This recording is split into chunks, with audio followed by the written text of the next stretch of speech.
Welcome, everyone, to The Wizard of Radical Self-Respect. My name's Jared Mello, and I'm the Shepherd of Black Sheep. Welcome to Tim and Miss Kim here in the live chat here already. How are you both doing? Today, we've got a couple Brian Etten videos to go over, but also, we're going to be going over other cases more so, too. Not tonight, perhaps, but we're going to go over more of the JLR case in the future. We're going to go over more, or for the first time, I should say, Joseph Duggar. We're going to go over some of that, I think, to see if that does well. To see if there's any learning opportunities in there. Because I'm not a really big reality TV show person, so I'd never heard of him. I'd never heard of him until this whole thing, but it sounds like a fiasco. No worries, D. Glad you're checking in here.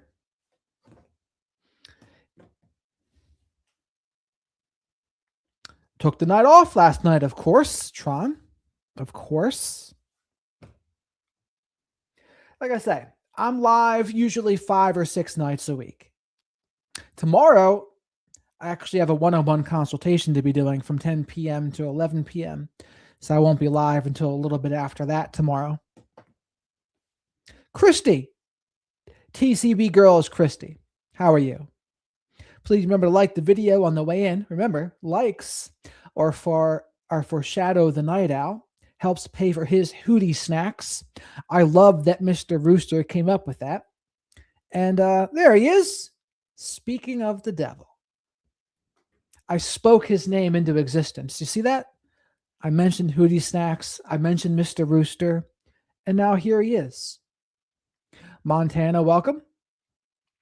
So our old buddy, former Undersheriff Rick Kastigar, he spoke up again about Sheriff Nanos. And I think it's good that Brian Etten is still going over this because there's not going to be as many people going over it.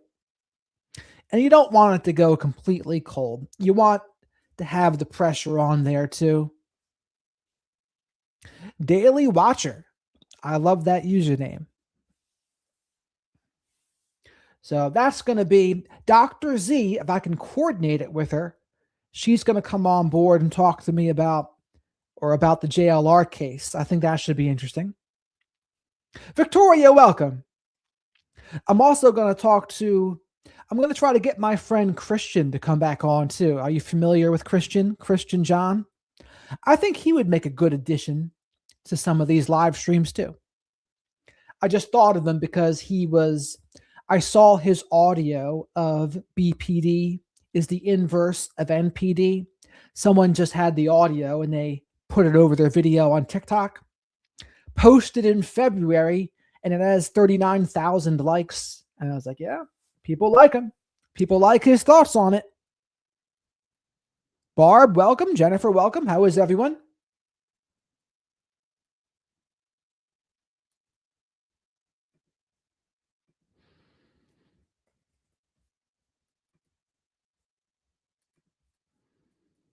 Hey guys, thanks so much for checking out my show. I really appreciate it.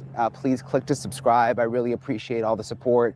It is now day 50 in the search for Nancy Guthrie, which I can't believe we're at that point, day 50 now. But there's been a lot of developments in the last 24 hours. First of all, a new statement. Can you believe this? It's day 51 because this is the video from yesterday.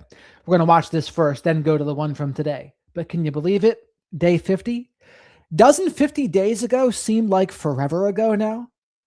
It's been 50 days, but it feels like an eternity ago. Does it not? From the Guthrie family, which I'm going to go through carefully with you because there are a few things in the statement that I found to be especially interesting. For the first time, we're seeing them acknowledge that January 11th is a significant date. So I'm going to go back and explain to you why that is with some new information that I found out. Also, a new interview with Sheriff Nanos, and this is from a local radio station in Arizona where he seemed to be very comfortable and just, it was a more casual interview, which I found to be sort of interesting because he seemed to open up about some things that I hadn't heard him open up about before. So I'm going to get into all these new developments in this episode of Brian Etten Investigates. Hey guys. So by the way, chat, what other cases are you interested in besides the Nancy Guthrie case? There's the Joseph Duggar case that involves CSA, if you're familiar with that abbreviation. There's the Jimmy Gracie case. There's what other cases are there? The JLR case. Which ones would you like to see me focus on?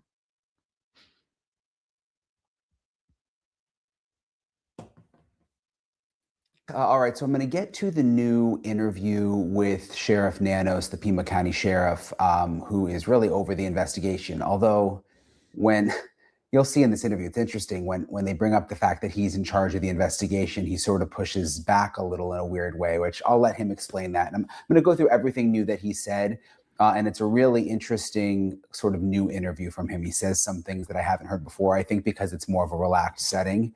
But first, I want to talk about the new Savannah Guthrie family statement that has been put out. We obviously haven't heard from the Guthrie family in weeks. For a while, Savannah was posting, videos to her Instagram, really emotional, just terrible video, awful to watch what they're going through, where she was pleading for help from the public. And then it just kind of went silent for a while.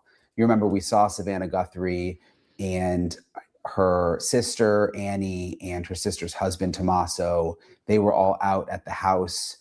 They went out and looked at the memorial. You could hear Annie. I wonder where Cameron was during this time, right? And notice all the yellow. They were told to do yellow flowers. But where's Cameron? I'm surprised Cameron isn't there. Or maybe he didn't want to be a part of the very public display here, maybe. Guthrie, audibly weeping. It was really, really sad. And then we didn't hear from them after that. Savannah went back to New York. There were those photos of her at the Today shows, seeing her colleagues again. She still hasn't been on the show, but, she went for a visit and we haven't heard anything from them since until now. There is now this new statement from the Guthrie family. So let me read it to you. It says, we are deeply grateful for the outpouring from neighbors, friends, and the people of Tucson. We are all family now. We continue to believe it is Tucsonans and the greater Southern Arizona community that hold the key to finding resolution in this case. Someone knows something. It's possible a member of this community has information that they do not even realize is significant. We hope people search their memories, especially around the key timelines of January 31st and the early morning hours of February 1st, as well as the late evening of January 11th. We desperately ask this community for renewed attention to our mom's case. Please consult camera footage, journal notes, text messages, observations, or conversations that in retrospect may hold significance. So January 11th, another significant date.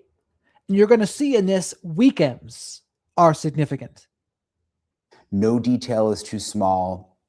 It may be the key. We miss our mom with every breath and we continue. We miss our mom with every breath and we cannot be in peace until she is home. We cannot grieve. We can only ache and wonder. Our focus is solely on finding her and bringing her home. We want to celebrate her beautiful and courageous life, but we cannot do that until she is brought to a final place of rest. Thank you for continuing to pray without ceasing. And then it assigned the Guthrie family, Cameron and Christine, Annie and Tommaso, Savannah and Michael. There are a couple of things that stand out to me here. First of all, when she says we continue, or when they say, the family says, we continue to believe it is Tucsonians, or they say Tucsonans. It's the first time I've heard that phrase before. Tucsonans and the greater Southern Arizona community that hold the key to finding resolution in this case. I found that to be very interesting because it is something that I have heard over and over again, never from the Guthrie family, but from sources that I have within law enforcement and also law enforcement experts that I've interviewed on this show several times. And that is that there is this belief that whoever did this is from the Tucson area, could even be from that neighborhood, but is from somewhere in the Tucson area. And since the beginning, that has been a theory that I have heard over and over again. that it could be a local, that there are local people who know what happened. And remember, the first two raids that we saw, which at this point seem unrelated, but the one was in Rio Rico, which is just about an hour from where Nancy lives, close to the Mexico border. And the other raid was just a couple of miles from Nancy's house. Again, that's the other thing about JLR. We watched that video that Dietz had done about his past. I just had no idea. I thought it was just fraud and kind of like a crappy thing to do with the Sandy Hook thing. But it's way deeper than that. It's way deeper than that. And there's certainly other issues going on, possibly personality disorder type stuff, that you just got to be careful with people like that. And basically nothing would surprise me at this point. After what I've seen, it's like, yeah, you could say he's done something and it just wouldn't surprise me. So keep that in mind. Those didn't seem to turn into anything, but it does feel like the focus has been on the Tucson area. Yes, we've seen the billboards go up in other states, but the sense that I've gotten over and over again is that whoever is responsible for this is probably from the area. And it's just interesting to see the Guthrie family say right there in the statement that we believe it is Tucsonans and the greater Southern Arizona community that hold the key to finding resolution in this case. So I think that just goes back to this belief that it is someone from the area, which has always just kind of, I found that to be very interesting and kind of creepy to a certain extent, just because the person who did this may be right under the fingertips of police. It could be someone that has been out to the scene. It could be someone that we've seen when we've been out at the scene doing coverage. I mean, that has happened in other cases before. So I think that's something that we have to be cognizant of. And that is very correct, Montana. You don't really know someone, anyone for that matter, until you see them behind closed doors and they're comfortable, right? That can be something that people forget, but it is still true. And this is how abusers, narcissistic people, that's what they do, right? They can be a completely different person behind closed doors than they are in public. It's just always something to keep in mind. That doesn't mean everyone's an abuser behind closed doors, but it does happen. Just stood out to me in the statement. Something else that stood out to me, we hope people search their memories, especially around the key timelines in January 31st and the early morning hours of February 1st. Okay, that makes sense because we know that Nancy was likely abducted in the early morning hours of February 1st. So that makes sense. But then they say, as well as the late evening of January 11th. So there we go again with the January 11th date being brought up. So what do you think January 11th was, chat? I'm thinking it was probably a date of one of the Nest cams, right? On that front porch, one of the dates, probably January 11th. But what do you think? Do you think it was that? That's what January 11th is? One of the days from the porch cam? Or do you think it's something else? Press 1 if you think it's one of the days from the porch cam. Press 2 if you think it's something else. And again, the question is, do you think January 11th is something from the porch cam, one of those days? Or is it something else? So 1, porch cam, 2, something else. And this is the first time that the Guthrie family has brought up January 11th. We've heard from neighbors. I've heard from neighbors that when the FBI comes to their house, the people who live right around Nancy, that they have asked specifically if they saw anything unusual on January 11th or if they have any video to share from their cameras on January 11th. But this is the first time I've actually seen the Guthrie family specifically say that, and it wasn't just January 11th, if anyone saw anything the late evening of January 11th. So there is something about the late evening of January 11th, which is, let me look at my calendar again. I know it's a weekend. It was, January 11th was a Sunday. There's something about the late evening of January 11th that is definitely very significant in this case. Remember, there were the photos from the front door of the suspect from Nancy's Google Nest camera that the FBI was able to recover. And I have been told that those pictures are from different days. Now, the sheriff, even in this new interview you're going to hear in a second with him, continues to push back on that, saying that they don't know. Look, no backpack. So to me, it looks different. It does look different. It does look like multiple days to me. If I were to guess, that would be my guess. Now, could it be something else? A suspicious person in the area? Yeah, that's possible too. But this also meets the definition of a suspicious person in the area, doesn't it? That the photos are from different days. Look, I have sources, good sources, who are telling me that those photos are from different days, and I don't really understand why the sheriff continues to push back on that reporting, not only by me, but by, I think, ABC, NBC, Fox. Pretty much everyone at this point has reported that those photos are from different days. And I don't know if they have the same sources that I do. I have no idea. That's not really how it works. Like, us reporters don't. I'm friends with a lot of the reporters from other networks, but we don't say like, oh, this was my source. I would never do that. So I don't know if they have the same sources, but they are reporting the same thing. So I don't know why the sheriff continues to push back on that these photos are from different days. But the reason I bring it up again is, I don't know why Sheriff Nanos continues to push back on that either, besides just being contradictory. He's just trying to contradict Brian Hinton and Ashley Banfield. Why? I don't think he likes the media and the YouTubers coming in here and kind of stealing some of his glory. I kind of think that's how he sees it.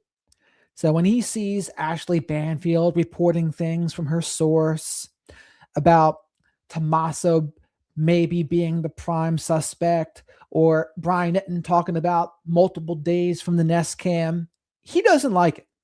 So I think he goes out of his way to contradict them. That's what I think. It seems the one photo from the previous day, not the day that Nancy was taken, may have been from January 11th. And that's significant because you look at the calendar and that was weeks before Nancy was abducted. So that means, and we've talked about this before, that means that someone was casing the neighborhood, was casing Nancy's house, was at Nancy's house weeks before she was abducted. And it's very interesting to me that the Guthrie family is now specifically putting the January 11th date in their new statement.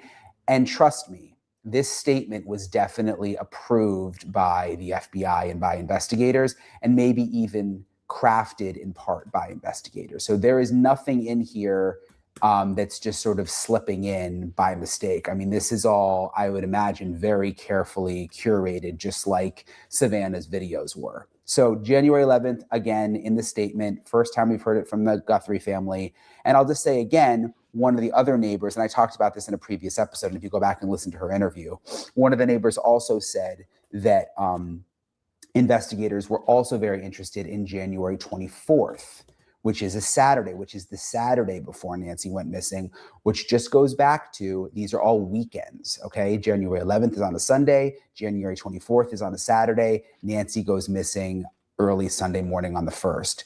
Is this suspect someone who works during the week? I think it's a valid question. We don't know, but why is all of this activity that they're looking into, why does it all seem to be from weekends? Something to consider there. Okay, back to the statement. There was one other thing that stood out to me. Well, first of all, you know, when they say no detail is too small, it's true. I just hope whoever's watching this, if you have any info, I've said it before, I mean, anything could help at this point. The other thing that stood out to me is this statement said, so according to Duty Ron, there was another no confidence vote or anonymous confidence vote, and no one had confidence in Sheriff Nanos. According to Duty Ron, I'm going to listen to it with my own eyes or my own ears first, but that's what someone said, he said. It says, our focus is solely on finding her and bringing her home. We want to celebrate her beautiful and courageous life. So we want to celebrate her beautiful and courageous life. But we cannot do that until she's brought to a final place of rest, which again makes it sound like they believe that Nancy Guthrie is not alive, or that there's a strong possibility that Nancy is no longer alive. And in the beginning of covering this, I wanted to believe that Nancy could still be alive, and it's still a possibility. And yeah, it's a possibility she's alive, but it's extremely unlikely at this point, unfortunately. I would say it's like 99% no, less than a percent yes. So again, you never say never, but that's what's likely at this point. But please remember to like the video while you're here. Likes are free. Slap that like button. Likes help me buy Hootie snacks for Shadow the Night Owl, my spirit animal. Say hello to the flock of black sheep here in the live chat. Subscribe to the channel if you're not already. And super chats, great way to support the channel and get questions answered. Super stickers, great way to support the channel. And becoming a channel member gives you access to the members only live streams. There'll be one of those this week too. And yes, with that, thank you very much to everyone who's been supporting me so far. It's been awesome. We're coming up on 40,000 subscribers here too.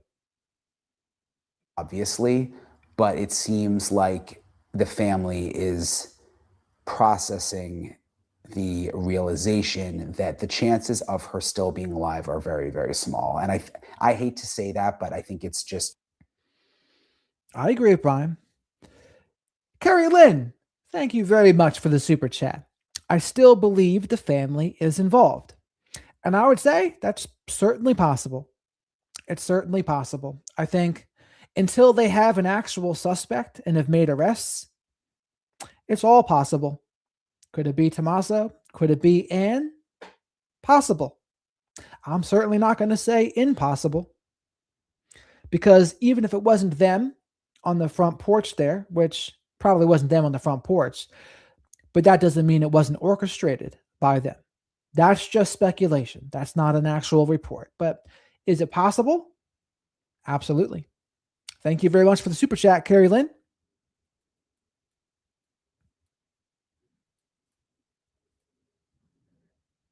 Eye contact is how you listen with your eyes, Rammer Jammer.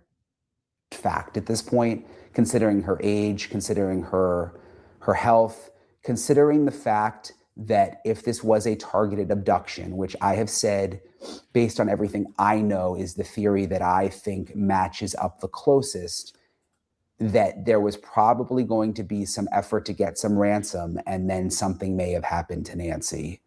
And that's why the case has gone cold. And that's why whoever did this never actually had a ransom letter, never actually tried to get specific money from Nancy's family. And again, that part is just a theory, but back to the statement, we cannot do that until she's brought to a final place of rest. It just stood out to me and sort of broke my heart, the fact that they are obviously coming to terms with the fact that Nancy is probably not still alive, which is very, very sad to think about. Hey guys, I was in Arizona for almost a month and a half, and my eating habits, they were not great. There was so much good Mexican food, and I found myself eating late at night when I would get done with work. So now that I'm back with Factor, I want to move on now, though, to this new interview. And this is from KVOIA, which is an AM radio station in Tucson, KVOIA AM 1030. The reason I was so interested in this is because the sheriff hasn't been giving a lot of national interviews. I've been trying to get interviews with him. He's given some to NBC, which I think is just because that's where Savannah Guthrie works. And he's given, some local TV interviews, but not a lot of national interviews, not a lot of tough interviews. But with this KVOIA. And again, ransoming an old woman, to me, would not be the best way to go. As brutal as it sounds, I think if you want to get someone for a ransom, younger person, right? The Elizabeth Smart case would have been, that would make sense, right? Someone who's only a teenager. And then the people are more likely. I mean, it's easier to keep that person alive, and people are going to be really wanting to get her back. And of course, they want to get Nancy back too, but there just seems like there's so many extra risks and things that it would just make no sense to me. To me, I think she was a target, and I think they did what they wanted to do. Unfortunately, that's what I think. AM radio interview, it just felt more like he had his guard down, and I think radio can do that sometimes. Maybe he had a relationship with the radio station, maybe he had a relationship with the people asking the questions, I don't know. But it was a longer form interview, and it, again, to me, it felt like he didn't have his guard up. So I wanted to play for you some of the key moments during this interview that I thought were the most interesting. And the first part is where the hosts are sort of, seems like joking a little bit about the national media. You know, there was the New York Post got shots of Sheriff Nanos with in his convertible with the top down, and did a story about him driving around in his convertible and going to the gym, trying to make the point that, you know, maybe he's not working hard enough on the investigation. Look, I mean, I'm sure at this point he has a right to still go to the gym. He has a Corvette.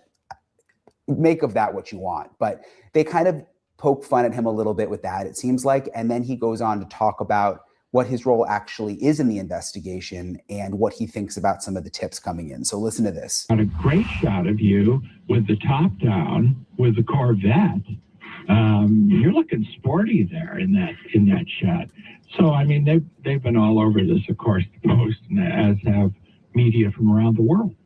Absolutely. You know, I've gotten tips as far away as Prague, Really? Australia, and just people calling in with their theories or ideas and thoughts, and so then they continue to call, and that's a good thing. You don't want to discourage people from not calling. But sometimes it just it gets a little bit much, but it's okay. I want them to call us. All right, two-part question. Anything you would have done differently in this investigation? Second part, do you think we'll ever know what happened to Nancy Guthrie? Nothing different. I mean, I wish there was something I could do different that would have produced better results, but no, you know, I think we start. The big thing, right? The big thing was he could have kept the crime scene closed longer, waited for the FBI to get in there to use their superior equipment to see if they can find DNA or whatever else. Take that doormat too on the front door. Why not? That's one thing. Let's see if he mentions that. Off today, you start off that I'm the lead investigator on this case. I hope that the community, the public understands that I'm not the investigator at all on this case. I have a team, a very qualified team of individuals. What would have been a better way to characterize? I might be in charge of the department that's handling this case. Managing, I get briefed by my investigators. My role really is to protect them and keep them. But you're not yourself investigating. Oh, no. Those years are long past me, trust me. But the reality is I have a team, a very qualified team. I think they had 13 homicides last year. Every one of them solved.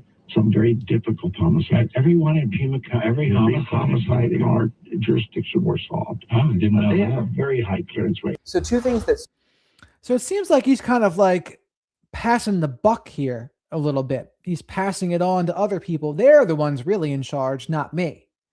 Now that it's kind of going not well, it's almost like he doesn't want the responsibility on him at this point. I have a feeling if it went great, he'd be the one taking the credit of, oh, I did a great job with this. We were able to do this and this thanks to my brilliant sheriff work. stood out to me there, first of all, that he basically is saying he doesn't think he made any mistakes, or that the office made any mistakes, and that he stands by the way that they've conducted the investigation so far. I thought that was interesting because earlier on in one of the earlier interviews, he sort of admitted that he thought that they cleared the crime scene too soon, and that if he could go back and do that again, he may not have done that. Because remember, they investigated, she went missing on a Sunday, they looked in the house, they investigated, and then they all left. There wasn't even a sheriff's deputy outside. You know, I got there and we were able to go get the blood on the front step. There was no one guarding the house. The investigation, it looked like, was done. Then they came back out, realized that they shouldn't have cleared the scene, apparently, made another crime scene. FBI came in, did more evidence processing. But there's been criticism of the sheriff. Did your department clear the scene too soon? And early on, he said yes, that may have been a mistake, but it seems like now he's saying, I haven't made any mistakes. I don't take back anything, so it seems like that's sort of changed. Now, Sheriff Nanos might also be saying this is because there's an FBI task force now. 4 detectives and 1 sergeant from his department, they went to work with the FBI. As far as I know, and they're working with the FBI on this case. And as far as I know, they're still working. So maybe that's why Sheriff Nanos says this now. Like, hey, the people working on this case are with the FBI right now. So I don't know what they're doing. That might be what he's thinking. Changed a little bit. The other thing I thought was interesting there is how he's kind of downplaying his role as the boss of the agency, saying like, look, I'm the sheriff. I'm here to protect the guys. I'm the leader, but I'm not the detective. I'm not the investigator, which I guess is true. I mean, I guess technically that's true, but most of the times when I've interviewed sheriffs or police chiefs, I mean, they'll say the buck stops with me. I'm the top guy. I'm in charge of this. That's what a lot of leaders do. And it's just kind of interesting to hear him say, oh, I'm actually, I'm not the investigator on this. I haven't done that in a long time. He goes on to talk about whether or not he thinks the case will ever be solved. Listen to this. What about, are we going to know what happened here eventually? I believe we will, yes. I have full faith in my team's ability. We're working with the FBI. We're working with several labs around the country on this. We're working with forensics examiners of digital video media. There's just a lot going on. Not a cold case? Not even close. So the sheriff made pretty clear that he does not believe it's a cold case. I actually agree with him based on what I know from sources that I have. I don't think I would characterize this as a cold case. Do I think that they are about to make an arrest and the thing is about to break open? No. But are they making progress? Yes. Are they still out pounding the pavement? Yes. Are they waiting on DNA results that could still break open the case? Yes. To me, a cold case is when, they've pretty much exhausted everything and things are sort of at a standstill. And I don't get the sense that that is what is happening with the Nancy Guthrie case right now. Maybe at some point it will be. I don't get the sense that that's the case right now. And I'll just say on the record again, based on everything that I know, I think they are going to solve this case. I think either the DNA evidence is going to come through or there's going to be some kind of lucky break. When that happens, And he's saying that, but I'm not so sure. I mean, the DNA evidence, the partial DNA sample that wasn't even good enough for CODIS, yeah, they're going to do a genetic genealogy test, but I don't know if they're going to find something from that. And then outside of that, a lucky break, that's what we're hoping for already? I mean, doesn't sound too good. I'm not going to say impossible, but it's certainly not sounding too good to me at this point. I mean, chat, what do you think? You think they're going to solve this thing?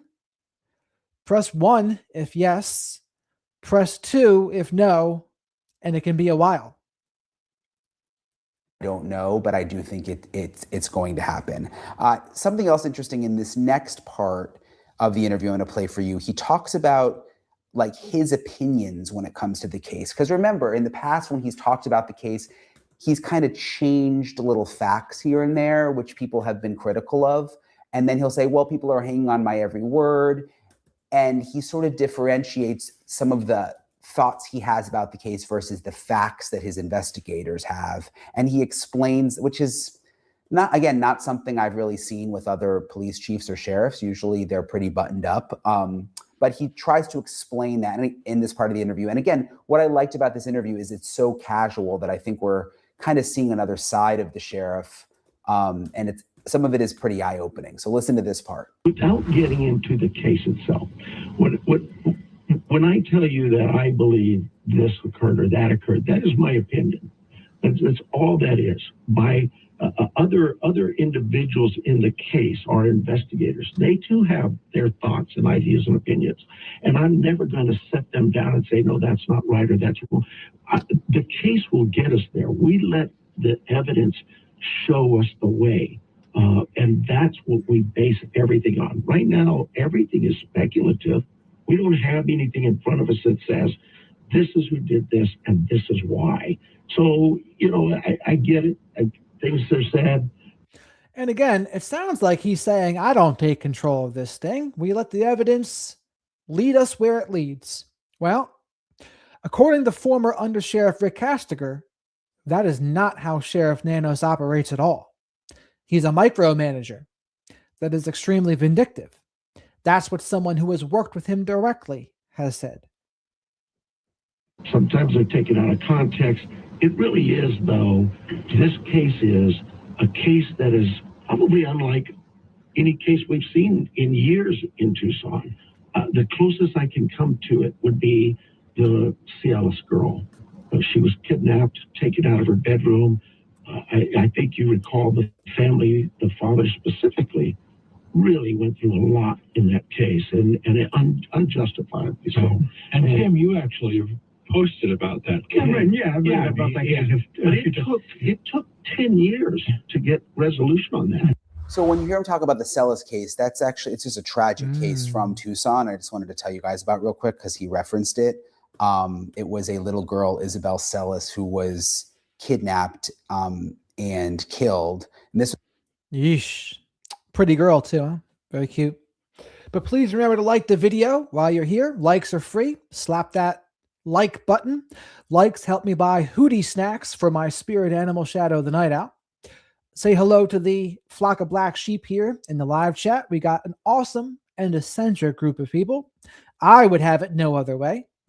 And becoming a member would help you become or give you access to the members only live chats and live streams. There's going to be one of those this week. And super chats, great way to support the channel and get questions answered. Super stickers, great way to support the channel. And I go live almost every night to talk about true crime and current events. I use my experience being on the autistic spectrum with mental health and addiction, narcissistic abuse, and narcissistic family systems to give my unique insight about true crime and current events. Was back in 2012. That's why he's saying, it took 10 years to solve that case. He's kind of comparing it to the Nancy Guthrie case. There was a man convicted of killing the 6-year-old Tucson girl. Her body was found years later in a remote desert area. Again, it took almost a decade. His name was Christopher Clements, the guy who was eventually sentenced. That's so I never understand how people can do that to kids. It's just heartbreaking. Ellen, thank you so much for the super sticker. Greatly appreciated. Love it. I'm very appreciative for all the support I've been getting because a lot of you guys are putting in about as much work as me almost, being here for as many hours as many of you are, and I'm really grateful for that. I notice. So thank you, Ellen.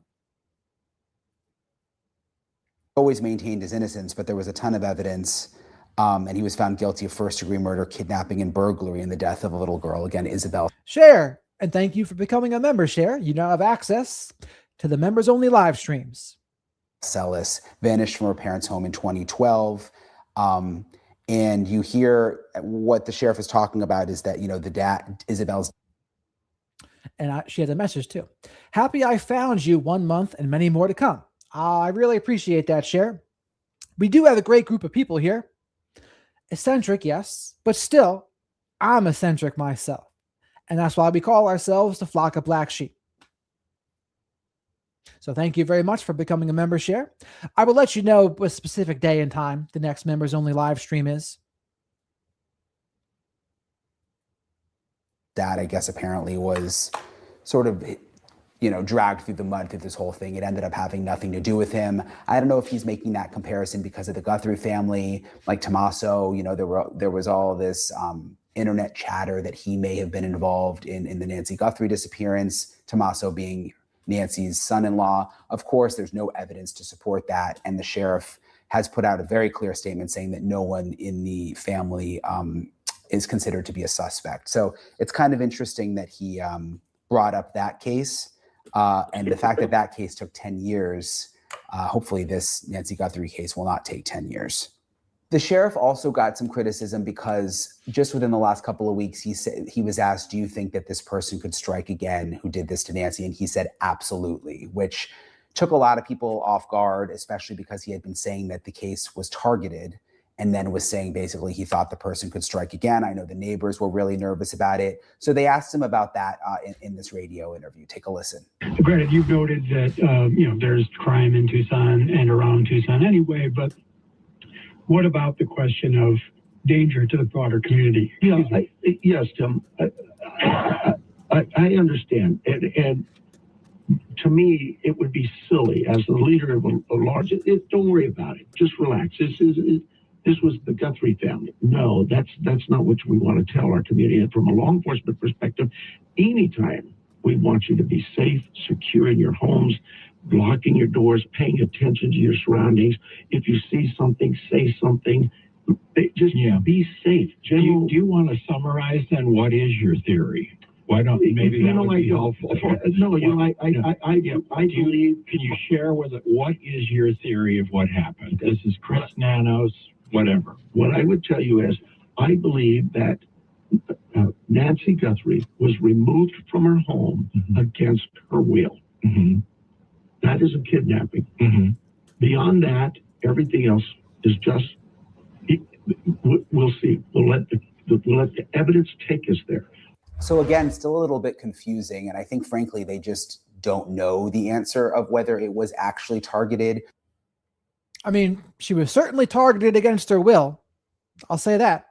Bethany, thank you very much for the super chat. Will Nancy still have DNA? Her body, if not alive.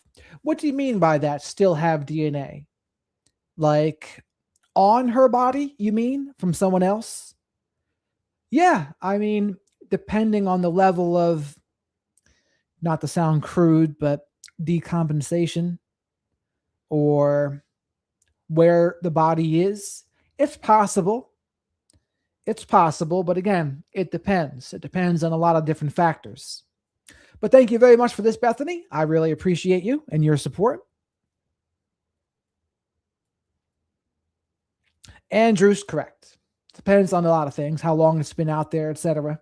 Or whether if anyone else is at risk. So that might be why he's kind of dancing around that still. But again, I'll tell you, for people who live in the area, it's one of the things that they are feeling the most uncomfortable about is that the sheriff has kind of gone from saying it's targeted to saying, well, but at the same time, people should not let their guard down, and this person could, in his words, absolutely strike again. So it's interesting to hear him talk about that. And you heard me talk at the beginning about of this episode about the photos, the photos from the front Google Nest camera, and the fact that the sheriff continues to say that they don't know that they're from different days, but that our sources are saying they are from different days. He talks about that in the interview too. Listen to this. This photo of remember the photo we gave at the man at the front door with the backpack on? There's another photo of him without a backpack on. It was released the same day we released it all. And people speculated that they're two different times and two different days. And it went crazy. And what I told them was simply this. We have nothing in front of us. There's no time or date stamp on the photos that says those photos were taken at two different times. So it would be irresponsible for me to say, yes, we think they're two different photos, 2 different days, 2 different. No, what we said was, here's the photos we have from the front door of that residence at that, what we believe is that time, because we know the camera is removed.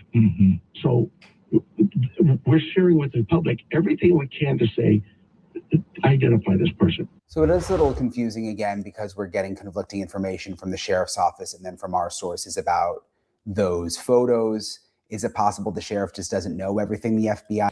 I mean, he's right. Brian Etton's correct here. There's so many contradicting things coming out of the sheriff's office. They don't have a unified front. Whoever's underneath them is giving people like Brian Etton and Ashley Banfield, they're getting different information. Now, can it be because former Undersheriff Rick Castiger, like he said, the rest of the office doesn't even like Sheriff Nanos? So they're like, hey, Ashley, we don't really like Sheriff Nanos, but this is the real scoop. Hey, Brian, we're not really a fan of Sheriff Nanos.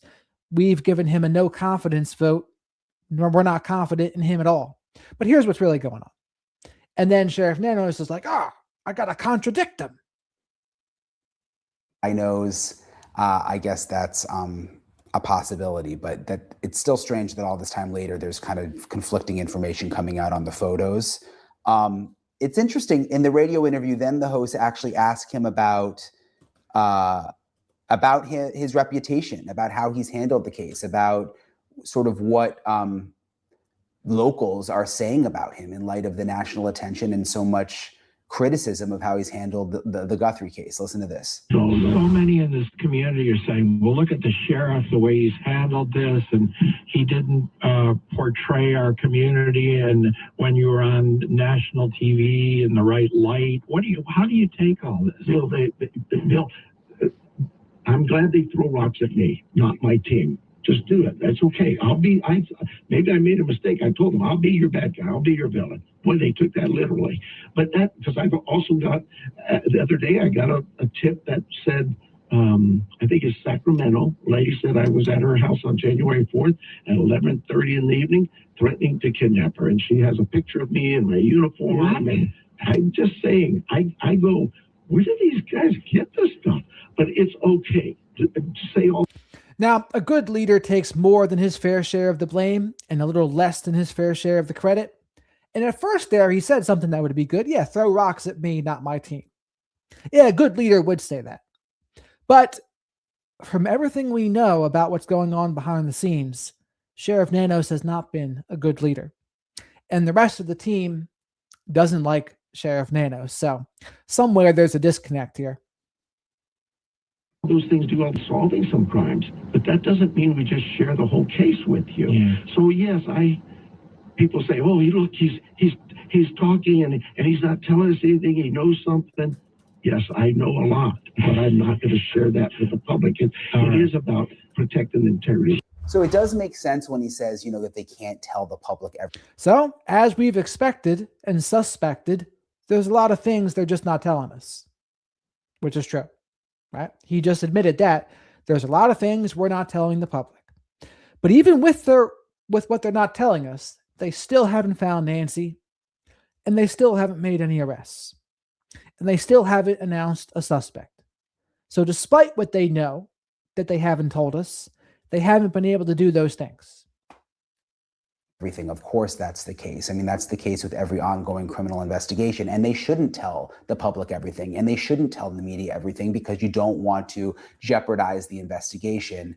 But I think what confuses people with the sheriff is this: there has been some mixed messaging since the beginning. The story has changed a little bit. It continues to change a little bit. And I think that's the part that's confused people. And I thought this part was especially interesting given my job, but then he was asked about the national media, sort of the local media versus the national media, and who he thinks has been the most fair. When I think of national media, I don't know how you do it. I think I've heard from media personalities that look at some of the media in a way that is like, they don't have the same code of ethics. They don't have the same education. That's always going to be the case. But to your point, your question, the main media has, and more importantly, my local media, they have been nothing but very professional, very courteous, and respectful, not just of my time, but my privacy as well. The national media, beyond what we think of as national media, is that's a different story. So I'll just say on that point, I was in local news for most of my career. I started in Missouri, and then I worked in Savannah, Georgia, and then I worked down here in South Florida and Miami in local news, and then I went to News Nation and sort of did the national thing, which I'm doing now. There's a different dynamic between local and national news, and I hate to say this, but I just want to be truthful with you guys. When you're in local news and you have to work with the same authorities all the time. So if you're a reporter in Miami and you have to talk to the sheriff every single day or every single week to get information for stories, you may not be as critical of the sheriff or of the police chief, because these are people you have to work with all of the time. And if you're fair, you will still be critical at times. But overall, these are people that you sort of have to get along with at times because they're feeding you information as a local reporter. And your life will become very difficult if you're on the crime beat and all of the sheriffs and police chiefs hate you. So typically local media is not as tough, at least in my experience, on local officials all the time, because there's this relationship there where they will feed out stories, and it's more difficult to be really, really critical of them all the time. With national media like me and like the other guys, we come into a place like Tucson and it's like, we're just going to report it like we see it. I mean, I don't need to be the sheriff's friend. And that's the thing, right? Local media, they got to deal with the local law enforcement and people locally all the time. So they're going to have usually a closer relationship a lot of times, unless they're enemies, which does happen too. But usually they'll be a little easier on the people local. Now, again, unless they're the heel and they're going out of the way to not do that. But the national media, they don't have that to worry about. They can just be as completely objective and truthful as possible. So that's probably the reason why Sheriff Nanos doesn't like the national media. Who is the national media? Brian Etten, Ashley Banfield, Megyn Kelly, Nancy Grace. Fill in the blank with anyone who's been going over the case nationally. Sheriff Nanos doesn't like that. That's not my goal in all of this. And look, when I was in local media, I didn't want to be their friend either, but I'm just telling you. And yes, please remember to like the video. Likes help pay for the Hootie snacks for Shadow the Night Owl, my spirit animal. A lot of us are night owls here, of course. Mike, thank you so much for the super chat. Did Nancy use Uber in past groceries delivered? I don't know about the groceries part, but I have a feeling she did use Uber in the past. I doubt her first Uber ride to Tommaso's and Annie's was her first one. That would be my guess. Is it possible she used Uber Eats or something? Possible, but she's also 84. So how tech savvy is she? Now, again, maybe a little bit if she's using Uber, right? She's using Uber, unless Annie or Tommaso is ordering it for her. It's hard to say. But thank you very much for that, Mike. I appreciate it. It's a different dynamic, which I think he's kind of making that point when he says my local media. I mean, he seems to have a very close relationship with the local media, and it's a very different relationship than what he's realizing is going on with the national media. So it was kind of interesting to hear him talk about that. And the last thing that he talked about, which I wanted to play for you, was, there's this recall effort going on where there's now an effort to try to basically throw him out as sheriff, to have a new election. They've gone back. There was a local article. Yeah, they're going to do the recall. Kelly Squared. Thank you so much for the super sticker, Kelly Square. I really appreciate your support. I've been seeing you here a lot lately, which I love to see. So I'm really grateful for all the support I've been getting here. I wouldn't be here without you all. So thank you so much, Kelly. In Tucson and I was just saying local media isn't always critical. Well, this is actually the opposite of that. One of the local reporters went back to his time in El Paso from decades ago when he was a police officer in El Paso, found that he had all sorts of disciplinary issues that he never disclosed, that his resume didn't have the right dates on the sheriff's office website. And now that's part of the basis of this recall effort to basically throw him out as sheriff. And so he talked about some of that at the end of the interview. Listen to this. The life experiences are what shape us, right? It's who we are. And I kind of looked at it as, well, yes, I had a very colorful career in El Paso. I did all kinds of things there. But I also was a very young officer, the first 20-year-old. And as a kid, back then, I didn't think of myself as a kid, but now looking back, I go, yeah, it was probably every piece of discipline I got, whether it was crashing a car or coming into work late. I can't argue with that. It was what it was. Was I insubordinate with the chief and all of those things may have been possible, but were you like a rogue cop? Absolutely not. Interesting to hear him talk about that. I mean, look, I always want to be fair. If the dates were a little off on the website in terms of his work history, is that really that big of a deal considering it was decades ago and he's been sheriff for years? I don't know. But it is interesting that he never, according to these reports, disclosed this disciplinary issue several issues at his previous job, even when he was under oath giving testimony, according to some reports, which is, again, the basis for part of this recall effort. So I'll continue to follow that. I've got a couple really interesting interviews set up this week on the Guthrie case that I think will shed some light on some new things we haven't talked about. So I will keep you guys posted on that. And, just back to the Guthrie family, their statement is just so heartbreaking.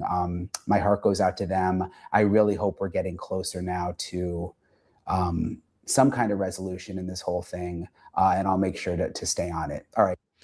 So, yeah, they're bracing for the fact that it's likely she's no longer with us.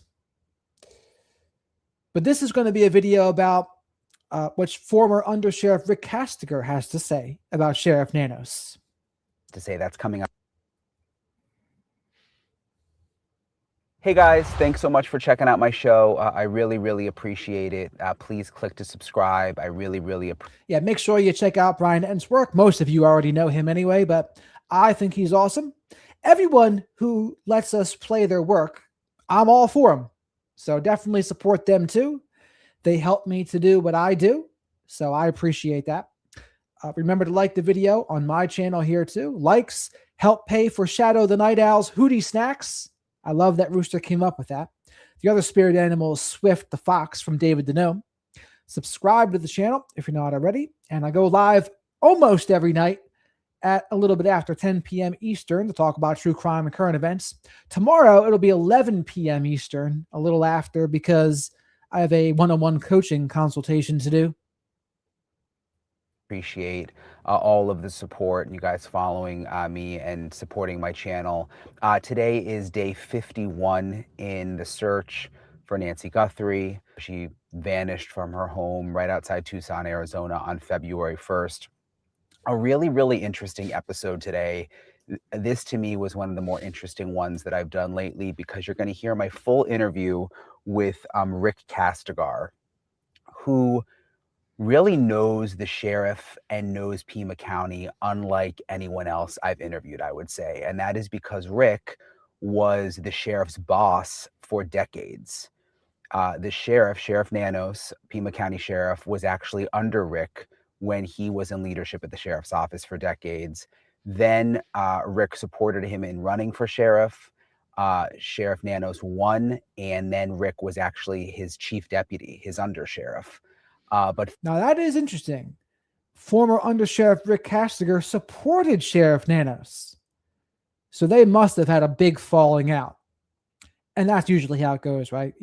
People have a falling out, and now Mr. Castiger comes talk to Brian Netton.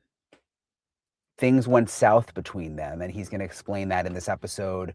But he has a very interesting perspective, not only on Sheriff Nanos and what is happening behind the scenes, because he was, again, with the department for 40 years up until pretty recently, but also on what he thinks of the Nancy Guthrie case, what he thinks happened. He tells me his theory based on everything he knows on what he thinks happened, why he thinks that there was never a major search for Nancy Guthrie, which I asked him extensively about because it's been something that's confused me. Yes, there was a search in the beginning. Remember, they brought the dogs out for 1 or 2 days, it seemed like, but we've never seen really a major search for Nancy in the desert out there. And he explains why he thinks that's the case. And we basically just go through everything that's happened, and his take on it, again, is really fascinating because of his perspective. 40 years with the Pima County Sheriff's Office, most of that time spent being Sheriff Nanos' boss. So I think you guys will be interested in everything he has to say. That's coming up in a second. What I also wanted to let you know about is, remember, there's this recall where they are trying to recall the sheriff, essentially throw him out of office. The Pima County Board of Supervisors, I was just going over their agenda. They have a meeting tomorrow. So today is Monday, tomorrow is Tuesday, where in their executive session, it says that they will be having a discussion regarding recently reported issues concerning Sheriff Nanos' work history and apparent related false statements and related personnel management, internal affairs investigations, or other issues in the department. Sorry, I forgot my glasses and this text is really small. So they're going to talk about Sheriff Nanos in executive session tomorrow. So I'll follow up on that tomorrow. It's kind of interesting because he's an elected official. I mean, the sheriff is elected. It's a powerful role anywhere, especially in Arizona. So it's not like the Board of Supervisors can just throw him out. But it's my understanding they do control the budget. So it's interesting that's going to be on their agenda tomorrow. But I want to get to this conversation that I had with Rick Kastigar again. He was the chief deputy at the Pima County Sheriff's Office about all of the latest developments involving the Nancy Guthrie case. Rick, it's nice to see you again. Thank you for joining me. Last time I saw you, I was riding around in your car. Was it? I thought the last time was when he was speaking to him standing up. Because this is the third time he's spoken to former Undersheriff Rick Castiger. We've gone over all of them. The first one I thought was in the car. The second one when they were standing next to each other. Remember that? Sort of getting the lay of the land of Tucson. And then you were out of town for quite some time. And I'm interested to catch up with you and get your perspective on some of the things that have been happening for the last month or so. The first thing I wanted to ask you, Rick, is I was actually up last night kind of thinking about this. Why do you think we never really saw anyone searching for Nancy? I mean, there were initially, I remember they called in Bortak, like, I think it was like day 1 or 2, very briefly, but there was never a big grid search. There was never like a coordinated search. Well, I think that's a valid point. And one of the concerns that a lot of people have had. This guy was an undersheriff to Sheriff Nanos. He was something else before that too, but he's been many positions throughout his life. One of them, undersheriff. Had related to the way this operation has been handled. And I think your viewers and you know full well I have some. Mike, thank you very much for the super chat. Will they change the no light laws in Tucson now? I would say this. If they didn't already, they're probably not going to. In fact, I should answer the question when I get super chats. I should answer them like this. But yes, I doubt they're going to, because of all of the planetary stuff they got going on with their telescopes. But thank you for that, Mike. I appreciate it.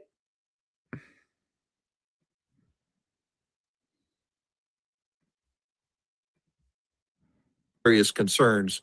By the way, thanks for having me back. I appreciate the fact that you want to talk to me. And as you well know, I've been retired from the organization for a couple of years now, but I did serve there over 46 years, and I know the players intimately.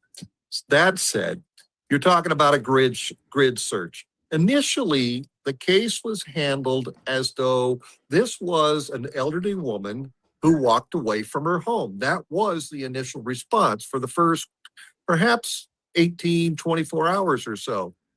And that did involve a search. There were search and rescue components on the ground, some on foot, some on horseback, and of course the helicopter.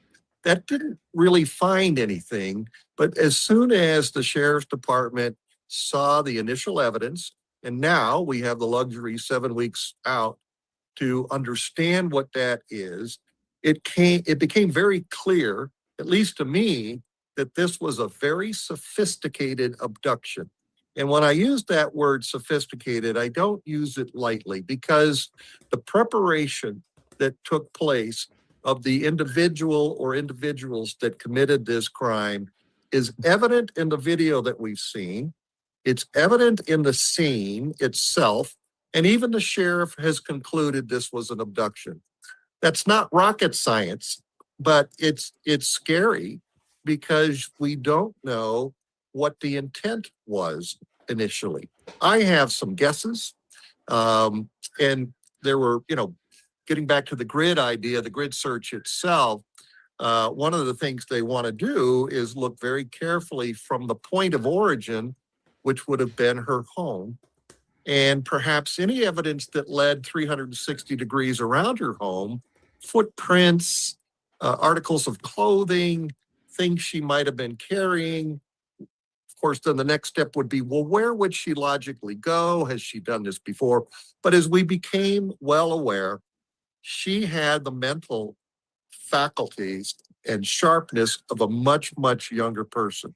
Her family told investigators that up front, and the need for a ground search was put on the back burner. That's the way I see it, spiraling forward.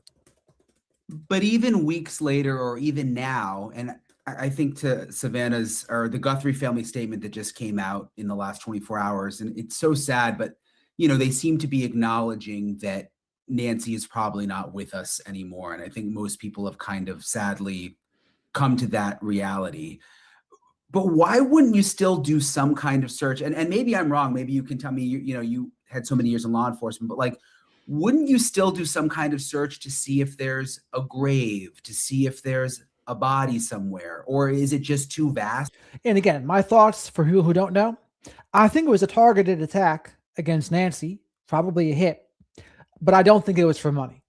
I think it was a punishment / revenge, probably something to do with Savannah Guthrie or her husband. The desert?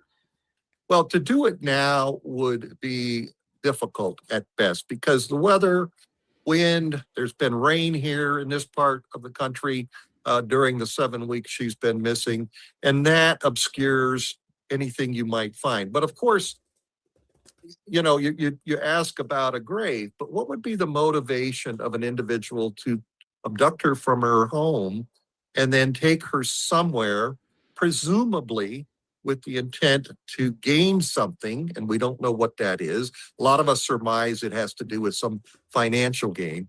But what would be the purpose of burying her if she passed near the home? That doesn't make a lot of sense, and it's not a likely scenario. There's several others that you and I have explored that I've shared with you. I know that the Sheriff's Department has information they cannot reveal, and they will not, just to maintain the integrity of the case. But ground searches were conducted, several of them considerably later than one would have hoped, because they found gloves, plural. They found a glove that belonged to somebody working at a nearby restaurant. And I have no idea why they wasted any time on that glove. Considering how many stupid gloves there were around, I mean, the likelihood that it had something to do with it was very small, in my opinion. So I don't know. Maybe they wanted to feed the media something, even if they knew it probably wasn't going to be anything. that kind of doesn't make sense.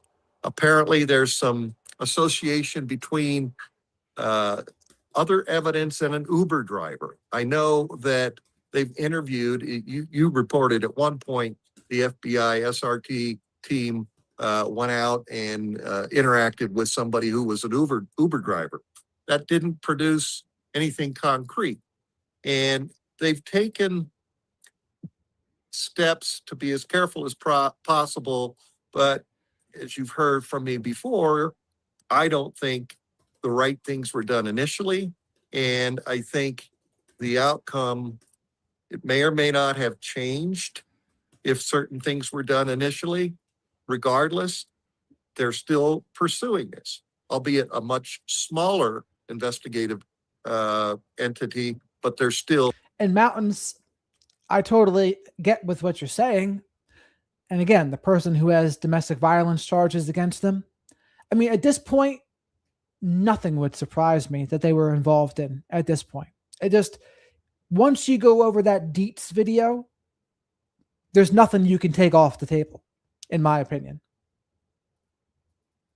Pursuing this. You mentioned things that they're holding back, law enforcement. I know you don't work there anymore, but you did work there for more than 40 years, which is amazing, by the way. Do you think that there's a lot they're holding back? Because I've kind of struggled with that. Like, do you think there's things that they saw inside the house, like big, details that they are specifically not telling the public? Or do you think by this point that stuff would have gotten out? Well, I think a lot of it has gotten out, but you say big details, and that's kind of a subjective term, what big means. But the purpose of withholding information on a case is so that the investigators, when they do have a person in custody, and let me take the example of this Uber driver, the guy that the FBI went and talked to. They have information that only the bad guy would know, or perhaps the family. And that has to be withheld, because if at some future point we discover who committed this crime, there are ways to interrogate that person and try and deem specifics that only that person would know. Right. And then that adds credibility to that person's story.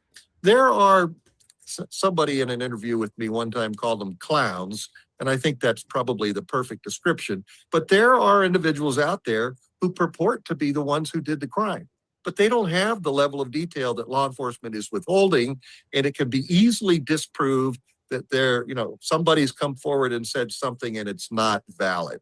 And to be clear, I'm not accusing JLR of anything in this case, but what I am saying is, considering his backstory, just nothing would surprise me at this point.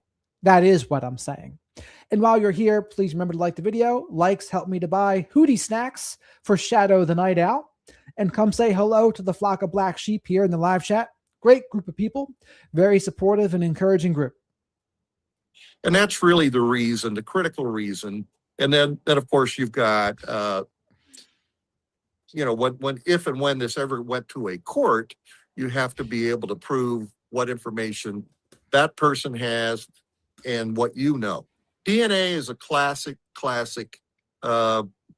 serious piece of evidence today. It didn't exist when I started out as a foot cop, but it does today. And that has expanded beyond just the actual DNA and somebody to compare it to. It's now gone beyond familial relationships and DNA databanks that have close enough information to steer investigators toward some narrower scope. I believe that they have that. I believe they have some DNA that it can't be compared to an individual because they don't have the individual, or that individual had never been arrested for a serious enough crime for the DNA to be in the database. But they've got something that might tie into family level and draw investigators toward singling out who may have done this. So based on all your experience, and you mentioned, I mean, there are things that you don't know, there are things we don't know, but based on all your experience, what is your theory now? I mean, because I talked to you early on, is there one hypothesis you have based on the facts that we know? Here's a couple of things, and I'm going. Great question by Brian. This is what I would want to ask him here.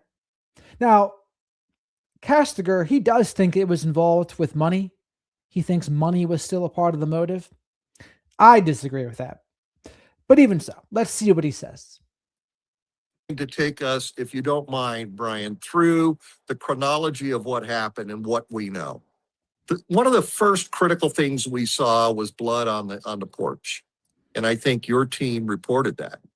Secondarily, the FBI gets involved, thank goodness.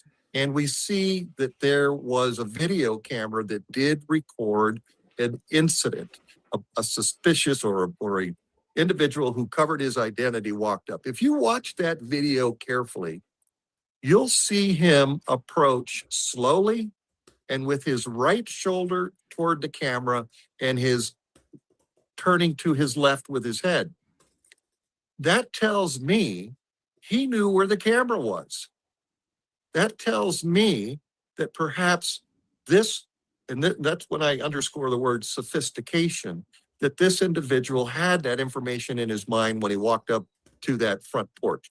He slumps forward, kind of buries his head into his left shoulder, walks towards the camera, slowly puts a glove up, turns around, picks up some brush, apparently, in the porch in front, and then puts it in front of the camera again, covering it with his glove and this brush.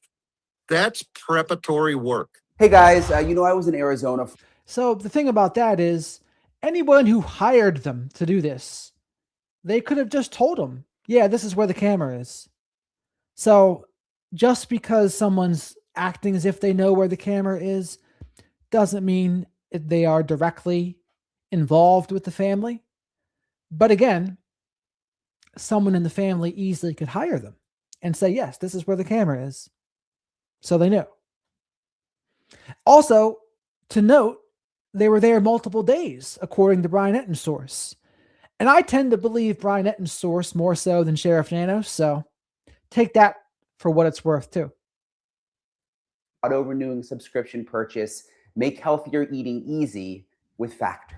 And that really seriously indicates knowledge in advance of him walking up to that porch. People said, well, this could have been a random burglary attempt. People don't walk up to porches knowing where cameras are. They don't walk up to porches hiding their identity and taking the level of sophistication this guy took. They do if they were hired by someone that knew the family, right? Someone could be involved with the family and hire them and say, hey, by the way, this is where the cameras are, right? Why wouldn't that be the case? Why couldn't that be the case, I should say? To cover himself up. He wore multiple pieces of, or multiple gloves on his hands. I think I can see that. There's some suggestion he had a jammer, a radio frequency jammer in his pocket as he walks up. That was highlighted at some point in the evidence. So my theory is as followed based on what I'm seeing. This was planned, and I believe it was planned not as a sole individual, but probably a couple of people. And she was abducted. She probably struggled and was some way, somehow injured in that process, and she was taken away. Now, here we are 7 weeks out. What's happened? Sadly, I believe, and I think the family is likely coming to this conclusion themselves, she's likely passed as a result of lack of medical care. We know that she needed specific drugs and she needed medical care to keep her health. And I can't imagine that an abductor or abductors had that ability. If they did, and if this was planned out to the extent I believe it was, where would they take her? And there's some level of logic in my mind to go south, and I've mentioned this to you, Brian, before, into Mexico with the intent of having resources where they could hold her and then interacting with the family for ransom or whatever their gain was. I haven't heard anything from the investigators, from the sheriff's department or the FBI, that anyone went to all the border checkpoints that are adjacent to this county, and we're talking 100 miles worth. They're not, a lot of it's desert. But what would prevent an individual who had planned this out to the level that I think he did from going into Mexico and harboring her someplace in Mexico where theoretically they could deal with her medical issues? I believe. I don't agree with Rick's assessment of this. I think he's probably correct about Sheriff Nanos, but in terms of this, I just don't think they really even wanted her to be alive. Honestly, I don't think it was meant to be a ransom. I don't think it was meant to be, let's bring her back alive. If you want to bring her back alive, why aren't you bringing her medicine? Why are you going to leave her heart medicine there if the goal is to keep her alive? It doesn't make sense. So to me, they did what they wanted to do. And they did probably go to Mexico. And they might have disposed of a body in Mexico. That seems likely. But this whole ransom idea, I just don't buy it. That she passed somehow, that she died somehow, while that plan may have been. Thank you very much here for the super chat. Tussin Talk. Hopefully I said your name right. I'm thinking he got the weeds for getting a grip. His gloves may have been slippery. For getting a grip for what? Opening the door? Or something else? I mean, he might have just been dicking around a little bit, honestly. I mean, Or as that AI video always said, calculated incompetence. He's like, I want to make myself look incompetent.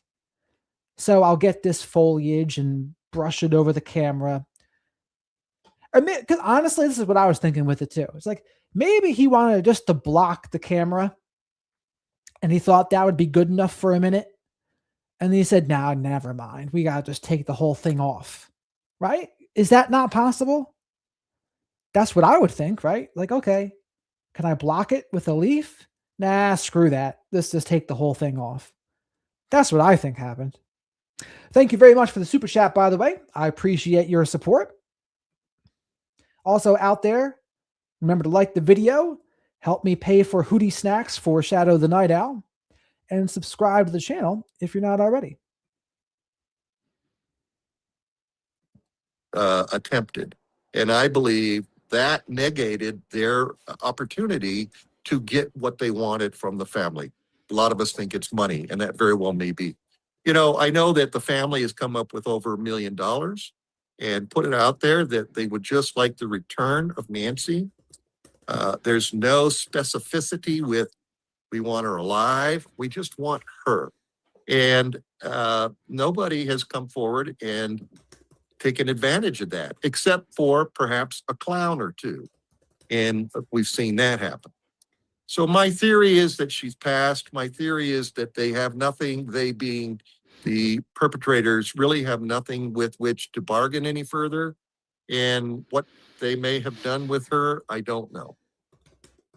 Savannah made clear, though, a couple times that they were willing to pay for her return, even not alive.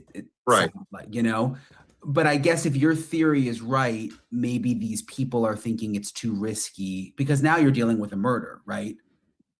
Well, yes, certainly, you know, there's a felony murder rule in the state of Arizona. And even if she died for medical reasons, you caused the circumstances, and it's very likely that it would be adjudicated as a murder.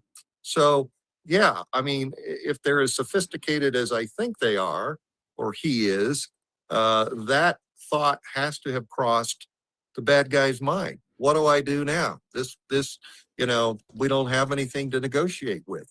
And apparently that's, it seems to me, the logical conclusion of this. Will we discover? I don't know. That DNA is going to be critical. Right now, I know the sheriff's department has trimmed down the investigative team, and I think they're down to 15 or 20 individuals, perhaps with some help from other agencies and the FBI. That is not what I heard.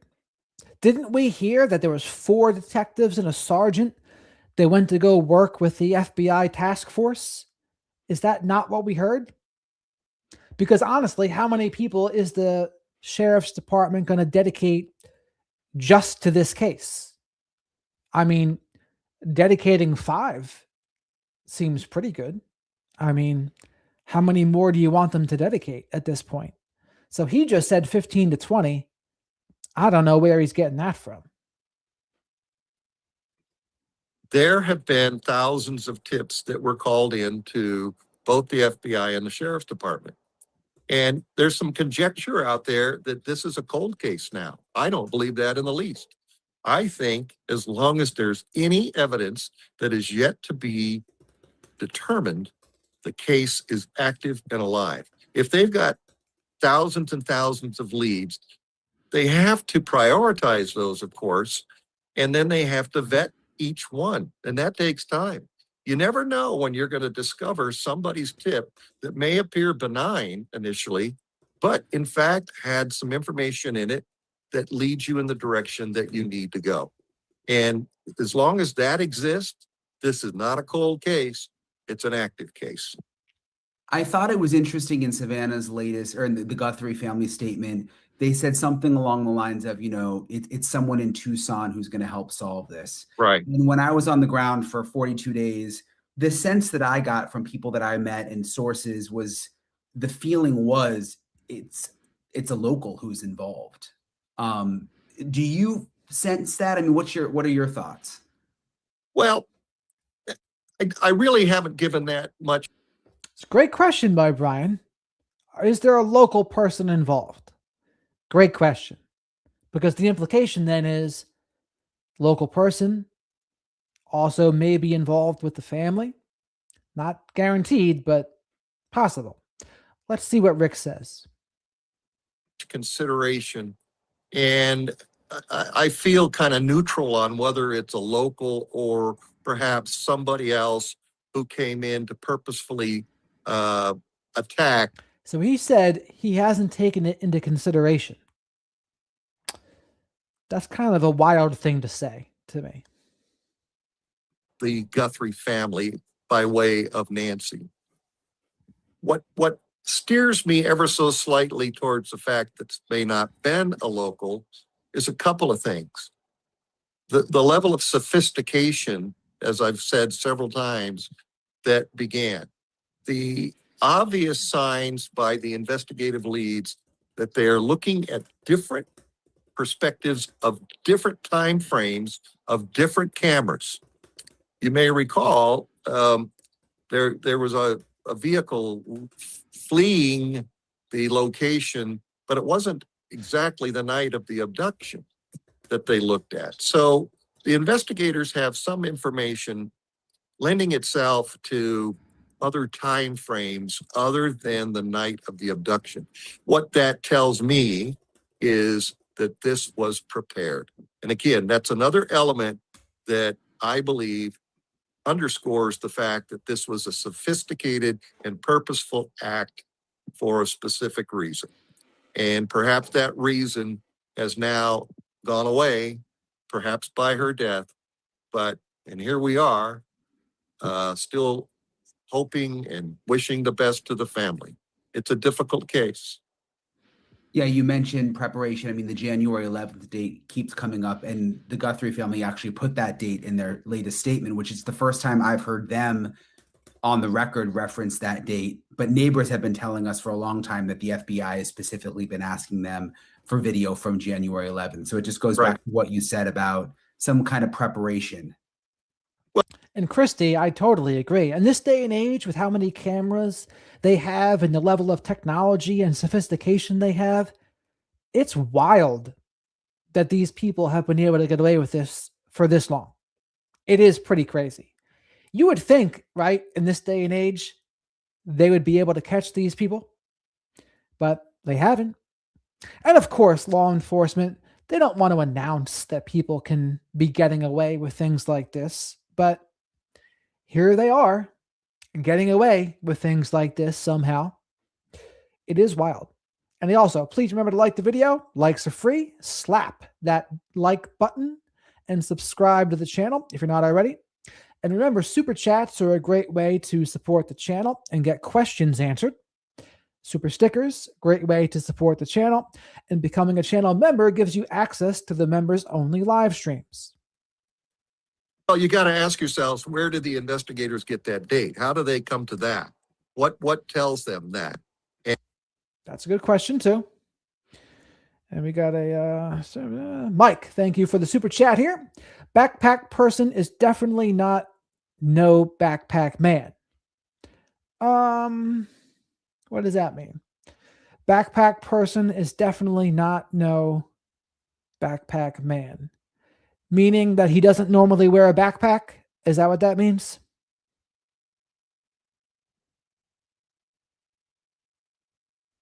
I think so. Chat, help me out with that. I think that's what he means. But thank you for the super chat, Mike. And, they may have a small snippet of a video camera that saw something on January 11th. And that is 2-3 weeks prior to the incident.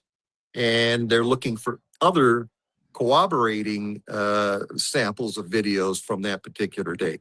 So, that's telling. You can deduce what the investigators are doing by watching what they tell you and what they're asking the public for. How many people do you think were involved in the abduction? Yes. My opinion is minimally 2, but it's difficult to keep a conspiracy secret like this. And that's just my opinion. There could have been 3. and again, we've kind of explored my thoughts on this and my theory on this. I think Rick is right about this. I think it is probably 2 or 3. So I agree with him on this part. Be wrong, of course. This is conjecture on my part, and I know you understand that. Of course, yeah. But hopefully at some point we'll know what the real truth is and what happened and what the reasons for it were. Yeah, some people have said 4 or 5 people, but you made the point. I mean, with the $1 million reward, you would think that maybe someone would, if you got into those kinds of numbers, would want the money and could just blame it on the other people. You know what I mean? Yeah. Well, certainly, yeah, you could, one could rat out the other, as Right. we've heard in the movies. And that's very well could happen if you're dealing with 4, 5, 6 people. That makes the threat of it being disclosed and someone turning on another someone much greater. Are you surprised it's still not solved? Yeah, I am, honestly. I'm disheartened because I know that the longer this takes, the chances of her being alive become very, very slim. I am surprised because there was a lot of encouraging elements to the investigation, especially that ring camera, or excuse me, the whatever the other one is, the camera The Google footage. Nest, yeah. Yeah. And that seemed to be a very strong turning point in the investigation. There were parts of that video that I'm sure the investigators have dissected. For example, the neck area, the mouth area, the hair, the mustache, eyes, eye color, all of that. They would be able to dissect it considerably and hopefully come up with some part of it that is specific to an individual. Today we use our phones and I'm not surprised it's not solved anymore. Ever since that night, Friday the 13th in February, once that turned into nothing and there was still no DNA evidence that was legit, I was like, well, then what are they even looking for? Where are the leads? And didn't we hear last week that there are no leads really at this point, according to sources within the department? There are no leads. And the results that we see look pretty congruent with that, honestly. face IDs. Well, so does security at the airports. And so does security for other places across the world. And there's specifics to each person's eye and mouth and creases and cracks and all kinds of different things that now, through the computerized technology that we're using, can help narrow things down. But you may have thousands and thousands of things or people that are close to those things. I'm sure they're looking at that. Smart investigators would be looking at that. How long have you known Sheriff Nanos? Well, his entire career. And back in 1984, when he began, I was probably a patrol sergeant and we didn't interact. Later in his career, I got promoted, he got promoted, and of course, the leadership roles of the organization changed. And as I told you before, he worked for me the majority of his career. And so I know him. What I was told is he's a bully by many people who would come to me and personally relate, look, Rick, the guy works for you, he's patronizing you, but he's a bully to all of his subordinates. I didn't believe that until I went to work for him, until he became the sheriff and I was his number 2. And then I became strongly aware of the type of egocentric individual he is, how vindictive he is, and how vain he is. And actually, his vanity is one of the first things that Sheriff Nanos is so vain, he probably thinks this interview is about him. became so evident to this nation and the world as he's out there, talking to anybody and everybody that he could, instead of coordinating with the FBI and perhaps ensuring that the proper. So this is the order of operations. Rick Kastigar was a sheriff for a while, and Nanos was under him. But over time, the roles switched. Nanos became the sheriff, and Rick Castiger here was the undersheriff. So Rick got to see Sheriff Nanos from both sides, being his underling and then being under Nanos. And clearly he's saying when he was under Nanos, different experience. That's where the vain, micromanaging, vindictive thing, that side came out. Carly Simon. Sheriff Nanos probably got Carly Simon on repeat. Collaboration of investigators in this valley got together and started to rethink the evidence that they had. One person's idea, and I'll use myself as an example. You've asked me what my theory is, and that's mine.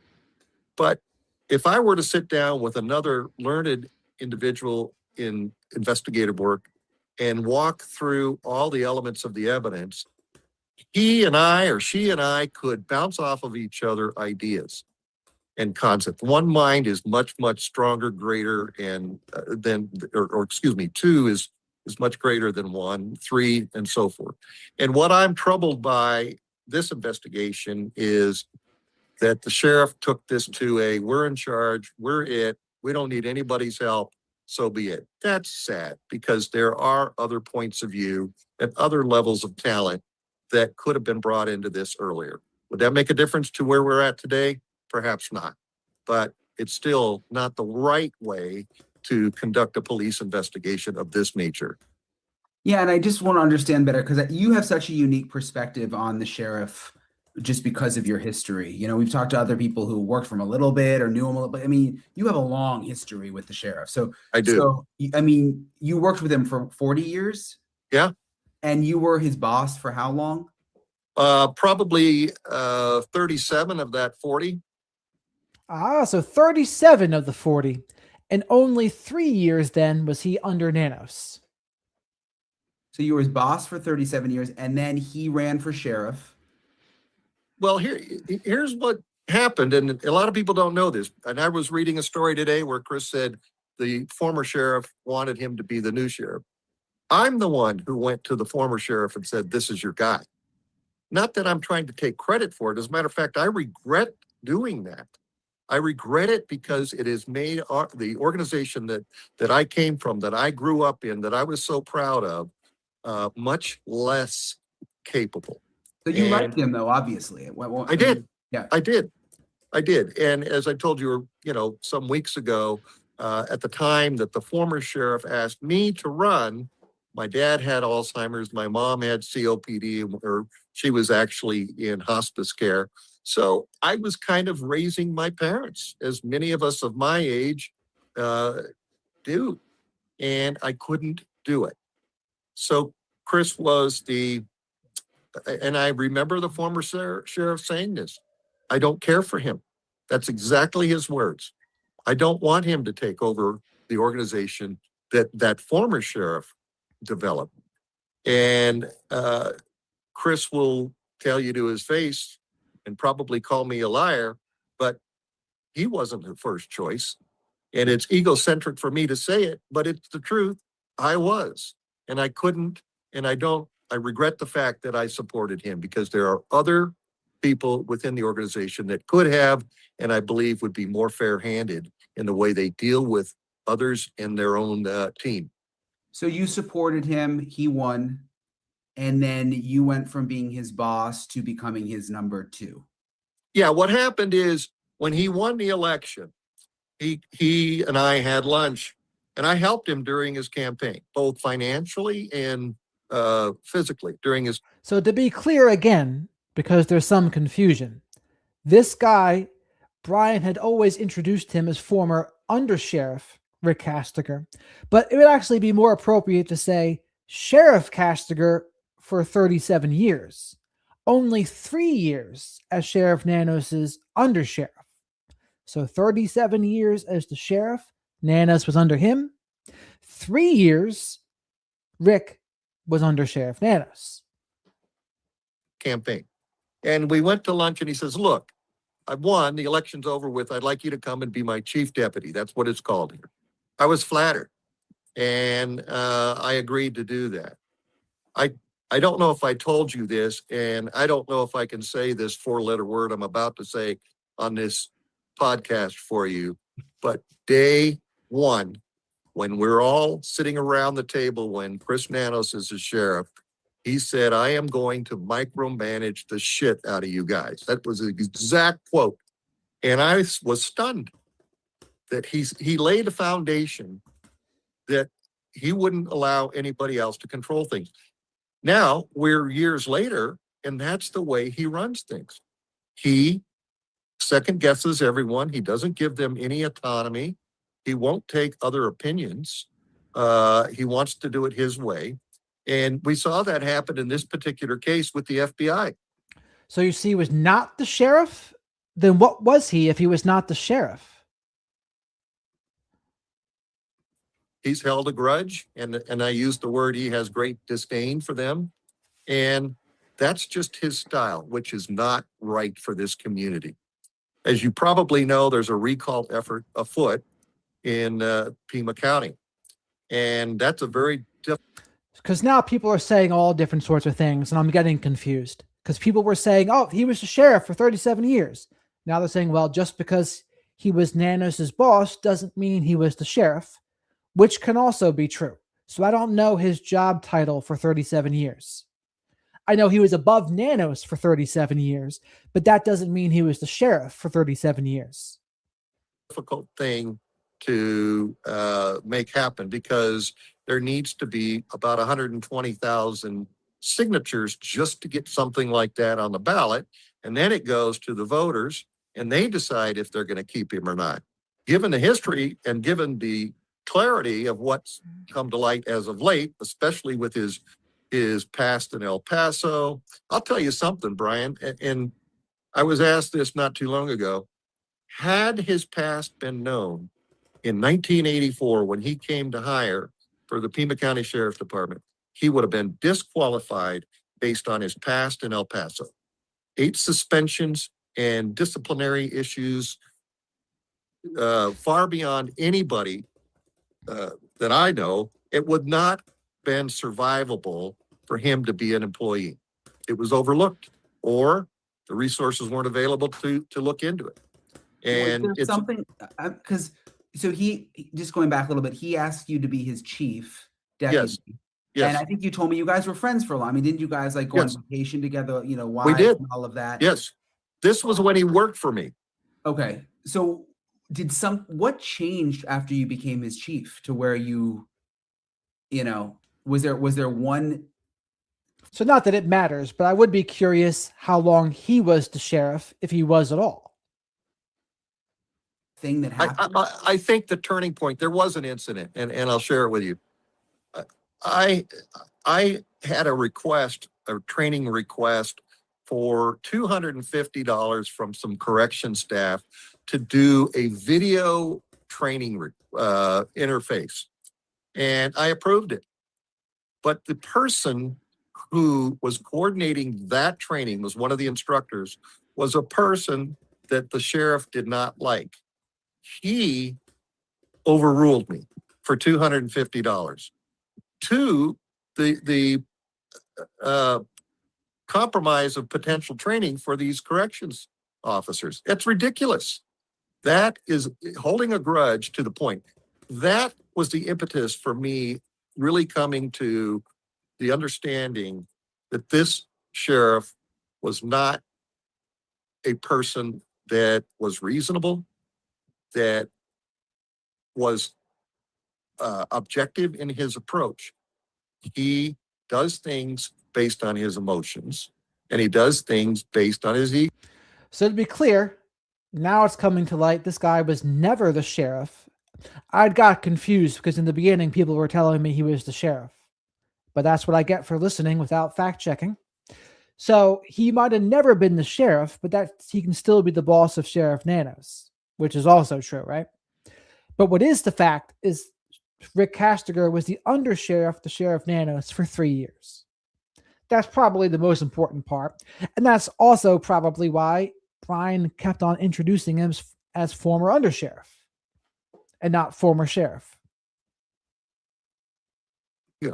And that's not the right way to do it. We tell cops and police cars, if you interject your emotions in your dealing with an individual that you may write a ticket to or you may be arresting, you're failing. Don't do that. Be fair-minded. Be objective. It's hard not to because you get PO'd when people do some things to you. So it's hard not to. But this guy does that. He dictates, he demands loyalty, and he makes decisions based on emotional aspects of himself. With the recall, I was listening to him on the radio talking about this. And, he was like, look, this is from 40 years, in terms of the El Paso situation, this is from 40 years ago. I was like their youngest cop ever. I was in my, early 20s. He just kind of shrugged it off in that way. Like, look, I can't remember every little thing from 40 plus years ago. I don't buy it. I don't buy it for two reasons. One, there's a 2-year difference, and he claims it was administrative error.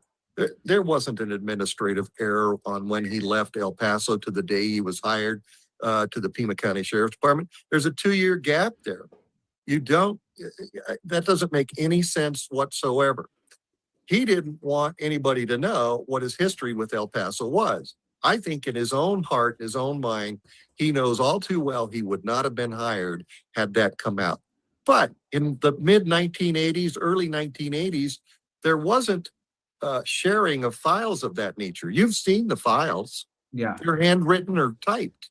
And there isn't electronic databases now that are shared amongst law enforcement agencies. There's not collaborations by states to share police officers and what their work history or work ethic is like and their evaluation. I don't hear anybody saying Chris had good evaluations. All I hear is his apologies for the administrative error, which is bogus in my opinion. Why would, in a civil case that's currently pending, and he is being deposed, which is under oath, and I have to underscore under oath, you get caught lying, it's perjury. He told the lawyers he'd never been suspended as a law enforcement officer. It was as open-ended as that, a law enforcement officer. And that's going to come back to bite him. He's going to lose that civil case because it involves the young lady who ran against him as a Republican and some of her supporters. But he'll lose that handily, in my opinion. And it's going to come back to haunt him on the perjury side of this. So I just don't buy it. With the recall, do you think there's any chance, and just, the pressure on him now, that he would retire? You see me smiling because I know his ego won't let him. And that's sad. When people get pushed against a wall, most people are introspective enough to start looking at how they act and what they do and why they do what they do. Chris Nanos doesn't do that. He's not a very introspective individual. And I think his vanity and his ego dictate how he's going to proceed. Recently, we haven't seen much of him on television. And somebody got to him and told him to knock it off, thankfully. And perhaps he's done that. But I don't think he'll give up the ship. I think he'll continue to fight it. And will it be successful? I believe this recall petition could very well be successful because the votes of this last election for him, he won by 495 votes. That's not very many where thousands, tens of thousands and thousands were cast. Yeah, so Rick here definitely doesn't like Sheriff Nanos. That goes without saying. And it seems like he only started to really not like him for those 3 years that he was underneath him. So what does that tell you about Rick? It tells you that, he's fine until he's in the other people's shoes. And other people were telling him, yeah, this guy Nanos, he's kind of being a dick. And Rick was like, no, it's fine. It's fine. I'm going to support him to be sheriff. Then when Sheriff Nanos becomes sheriff, then Rick sees that all the other people had a point. Oh, wait a minute. I didn't believe him, but now I do. Now I do believe them because now I'm experiencing what they are experiencing. So interesting to note there. Oops. What do you think the Guthrie family is thinking in terms of the sheriff? Because obviously, I mean, you want to be supportive of the agency that's trying to solve your family's case, and they haven't said anything publicly bad about him, but I would have to imagine there's got to be some frustrations. And yes, a lot of people don't like Sheriff Nanos, but the interesting part is Rick Castiger here was not one of them for a while. Rick Castiger supported Sheriff Nanos becoming sheriff. And it wasn't until Rick was under Sheriff Nanos that he began to have problems. Remember that. I would agree that there is likely some very serious frustrations, but they're not going to be public about it. And that's because they exercise discretion. Savannah's a very public person, and we all know and love her as one of the gyms that have come from Tucson. And she has a national following and a national aura, and people respect her because she's a compassionate and caring individual. I told you before, I worked with her personally when she was a start out reporter here after law school in Tucson, Arizona. And she was always pleasant, always deferential in her interactions with law enforcement. But she was objective and fair about things. And you don't have that kind of personality and come out and say this sheriff is making mistakes, because she's not qualified technically, and that's just not her personality style. Early on, you had even President Trump saying publicly, we will assist in any way we can. You had the Border Patrol publicly saying, we searched a little with BORTAC, but we'll do more. You had the Cajun Navy coming in and saying, just tell us where to search. We'll bring all our people in. I mean, if the sheriff really wanted to search, he could have Trump would have probably sent the military. I mean, he was really into the case for a while. I guess I'm still trying to understand why not do that? I'll tell you what my opinion is. I believe some of the searches that began within a few days after the fact were reactionary and were pressured by public opinion and were, we forgot to do this and we should do it now. Was it appropriate at that time? I guess at some point it needed to be done. Should it have been done sooner? Absolutely. Absolutely. What I'm trying to suggest to you, Brian, is that Chris is not interested in other perspectives or other opinions or somebody trying to help him, especially when it comes to investigations. He considers himself, he'll never say this, but he considers himself to be the premier quintessential police investigator. And he doesn't want anybody else's help. He can do it himself.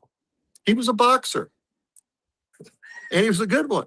And, it takes a certain personality to be a boxer and both be pretty good in his weight class. So I just don't see him, first of all, throwing in the towel and quitting. And I don't see him eliciting other help from other individuals. He just his ego won't let him do it. I really appreciate Rick for taking the time to talk with me. Again, I found his perspective especially interesting because he was in law enforcement in Pima County for 40 years with the sheriff's office, and because he was the sheriff's boss for most of that time. And you heard him explain it. I mean, they were friends. So we'll see what happens tomorrow again at this Board of Supervisors meeting. And I'm trying to think if there's anything else new. The only other thing I wanted to update you guys on is, if you watched my episode from yesterday, obviously the Guthrie family released a new statement urging people to continue to be vigilant and search and hoping that someone has some information that could lead to Nancy.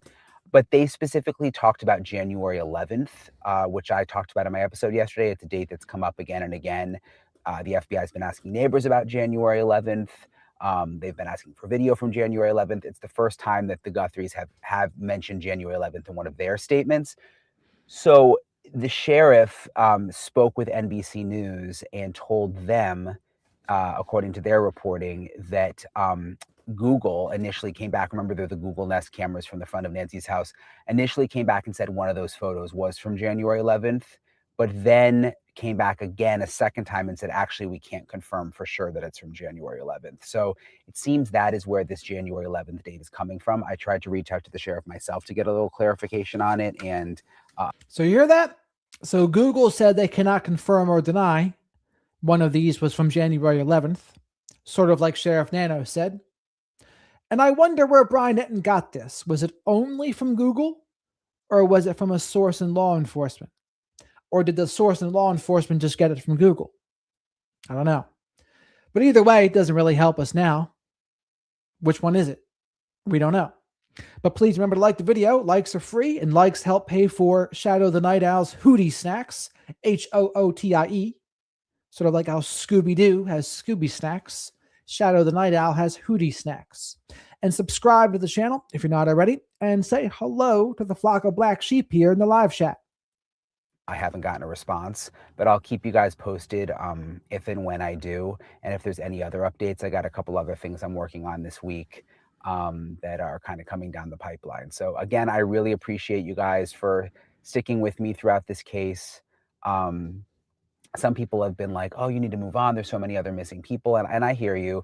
And I will say this. I mean, at News Nation, we have a whole missing series where we do a new missing persons case every week. And they're usually cases that don't get media attention. So we are doing those too.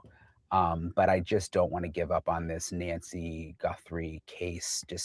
I don't know. And again, I've told you guys before, I also don't think it's a cold case. And I'm hoping that there's going to be a break in the case sometime soon. So I'll keep you guys posted. So remember, to clarify what Rick Kastigar said, when Sheriff Nanos became sheriff, he told everyone under him, I'm going to micromanage the shit out of you. That's when Rick Kastigar was under Sheriff Nanos. So they can call that chief deputy / undersheriff. I think undersheriff and chief deputy are synonymous. Don't quote me on that, but I think they are. But that's when Rick Castiger was like, wait a minute, that doesn't sound too good. I supported this guy. We were friends. And now he's saying this? Like, oh, hell no. Hell no. That's what Rick was saying. And now we are where we are. So Ashley Banfield now or Tony Bruschi? Let's see what Ashley Banfield has to say.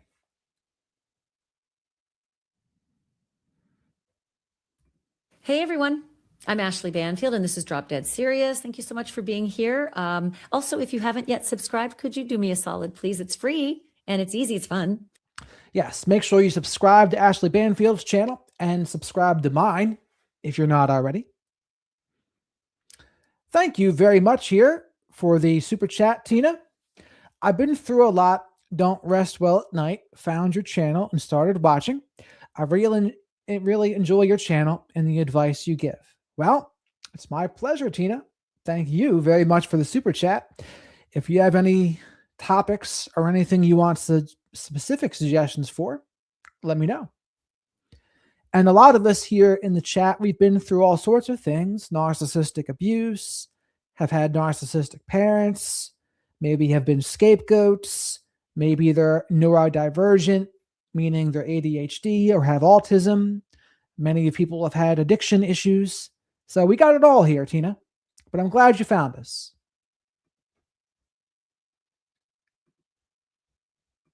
And thank you again. And it's really nice. I appreciate it. Also, thank you so much for being members. And do not forget, we've got a member Q&A coming up on Sunday, March 22nd, 6:30 p.m. Eastern. If you want to ask me anything, just join up on the membership and you can join our member Q&A. I do these every so often. It's actually a lot of fun and I love the questions I absolutely love the questions. Y'all are so invested and know so much about the true crime cases, particularly the Nancy Guthrie case. I got to tell you, the reason I'm coming to you tonight is because I'm on day 48 today. It's the one day after the day 47, which for me was such a Rubicon. Day 47 was when we caught Brian Kohberger. It's when they arrested him. And all up until day... You guys familiar with that expression, crossing the Rubicon? Crossing the Rubicon is from ancient Rome, where if you cross that river, it's the point of no return. There's something about that, where there was a general, you crossed the Rubicon, it meant there was going to be some sort of civil war or war. So to this day, crossing the Rubicon is supposed to represent that, where the point of no return is crossing the Rubicon. 47 in this Guthrie case, I'd been saying, just have patience, just have patience. It took 47 days to catch Brian Kohberger, and we just went over that. So I wanted to talk a little bit about hopelessness, and I wanted to talk about whether this case has stalled, because there's been a lot of talk from the department that they got nothing, they're out of leads, and they're just, running down every lead, but haven't got enough information even to scrape together enough for probable cause for a warrant and don't expect raids. I mean, that's been kind of the word, which is very, very upsetting. And it leads to hopelessness. But I've got information for you tonight that I think will make you feel different and will give you hope, right? Taking the tenor of this department, it's not hopeless. It isn't. Yes, it is a struggle. And yes, we're at day 48 as I record this, but the words, "we will find him," and "we have a good chance of finding her," those are quotes. That's all stuff that makes me feel better, right? And you're about to hear all the reasons why those things are how the department feels, especially when you think about the desert topography and just how cruel the desert can be to try to find, God forbid, a body. But if Nancy Guthrie's no longer with us, that is still a task at hand, finding her. Hey, quick note from my sponsor. If your teenager is glued to their phone 8 hours a day, barely sleeping, or maybe obsessing over how they look, you need to stop scrolling and listen, because we used to think this was just a phase, but new reports suggest that these platforms may have been designed to keep our kids. Things are going. They also say that, but for the task force, which is less than a half dozen folks from the homicide division. Thank you very much for the super chat, Mike. Is her background real or a screensaver? I think I've discovered it is real, because she has a ski house somewhere, a log cabin. So I do think it's real. Sometimes it looked like it wasn't real, but it is real. That's what I've learned. Thank you, Mike, for the super chat. Greatly appreciated. And then a number of folks from the FBI working out of the FBI field office in Tucson. People have really returned to fighting crime the way they used to before Nancy Guthrie disappeared. So the rest of the department is kind of back to business as usual. I mean, what was it? Back to normal. So I will say this.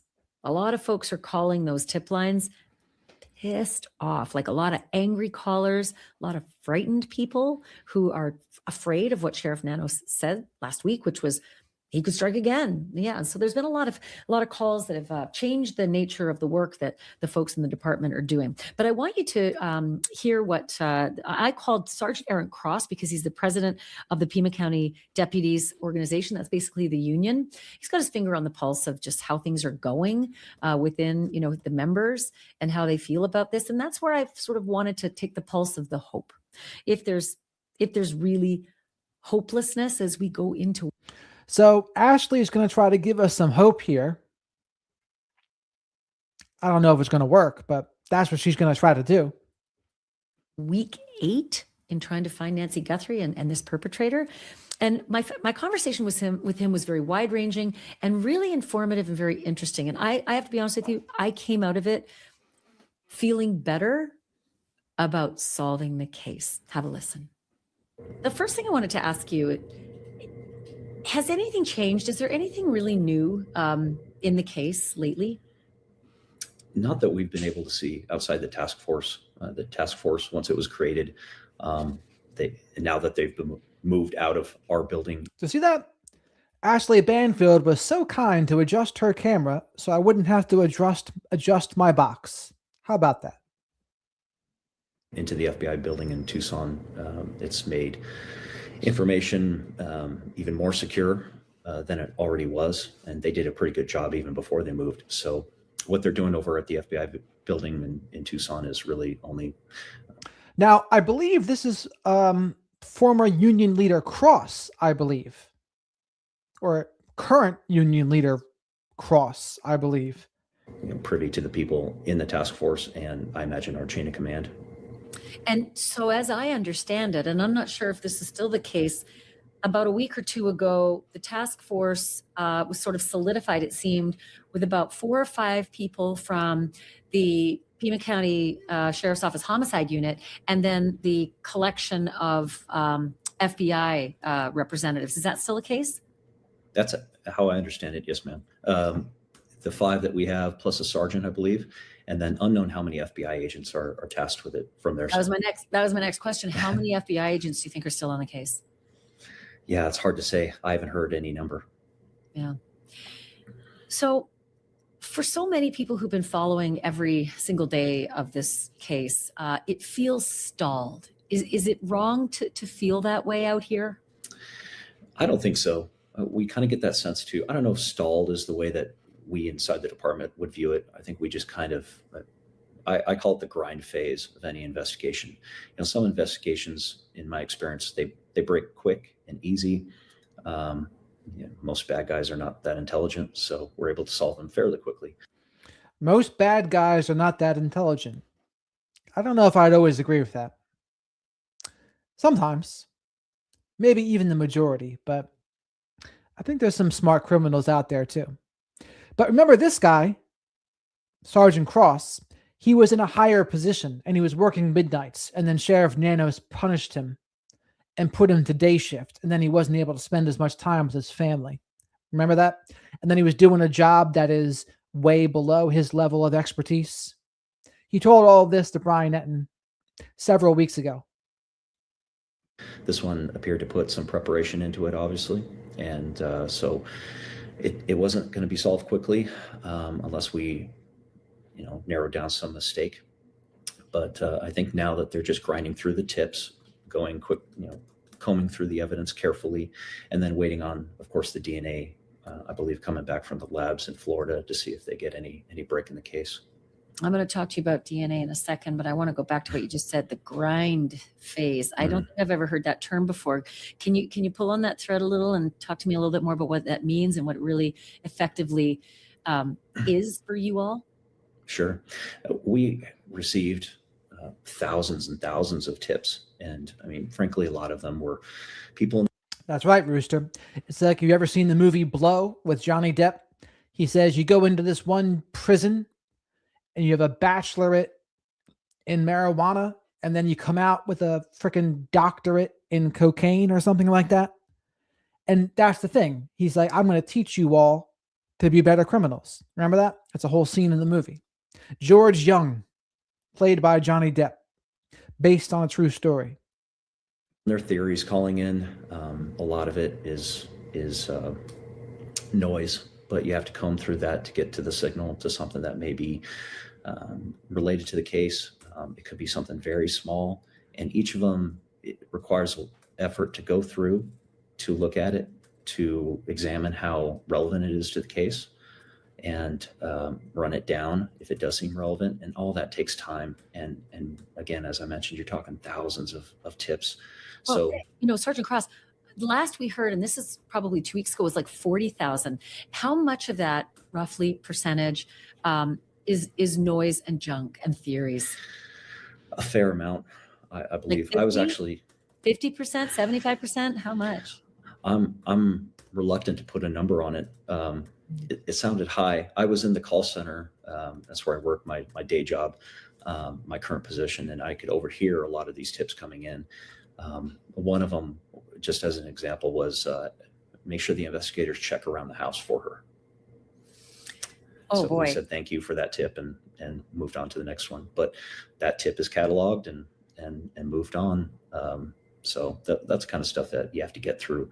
That kind of stuff can obviously be quickly dismissed, but some of the other things take a little time probably to make sure that you're doing your job and looking into it appropriately.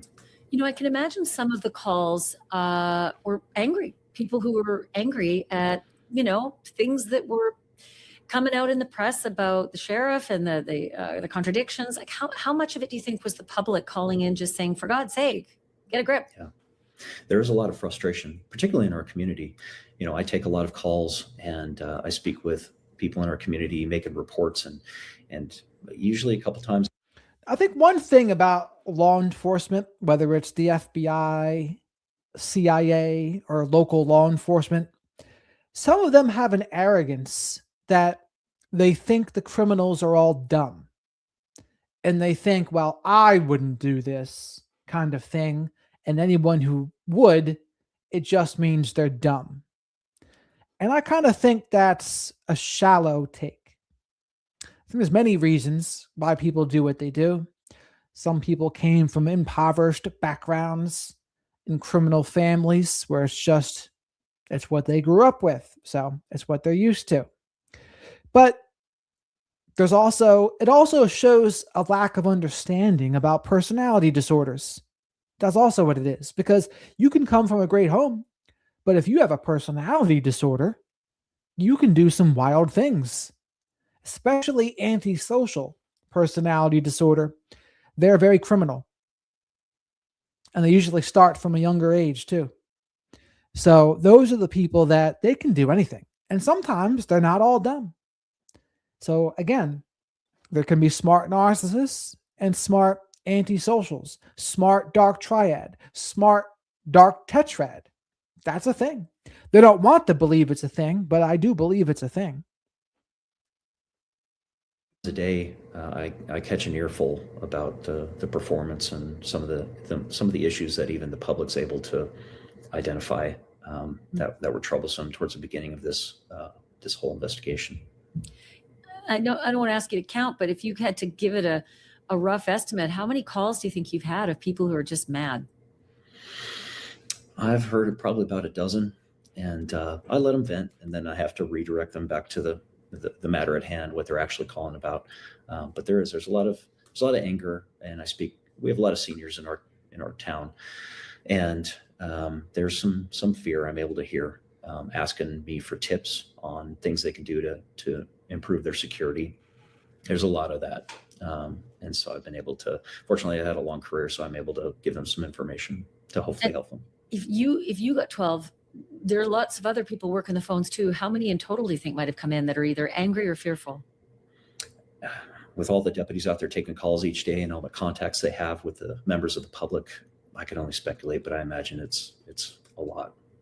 Hundreds? Probably. That's fair. Well, that's a hard job for you because you all are trying to solve a very, very vexing crime. And to that end, do you think we're going to find Nancy? I think so eventually. I said on another podcast that the odds are usually in law enforcement's favor just because it. I mean, folks, have any of you heard a law enforcement person say they wouldn't find her? I've yet to hear one say they wouldn't. Maybe they're just thinking positively, but I don't think they would even tell you if they thought no.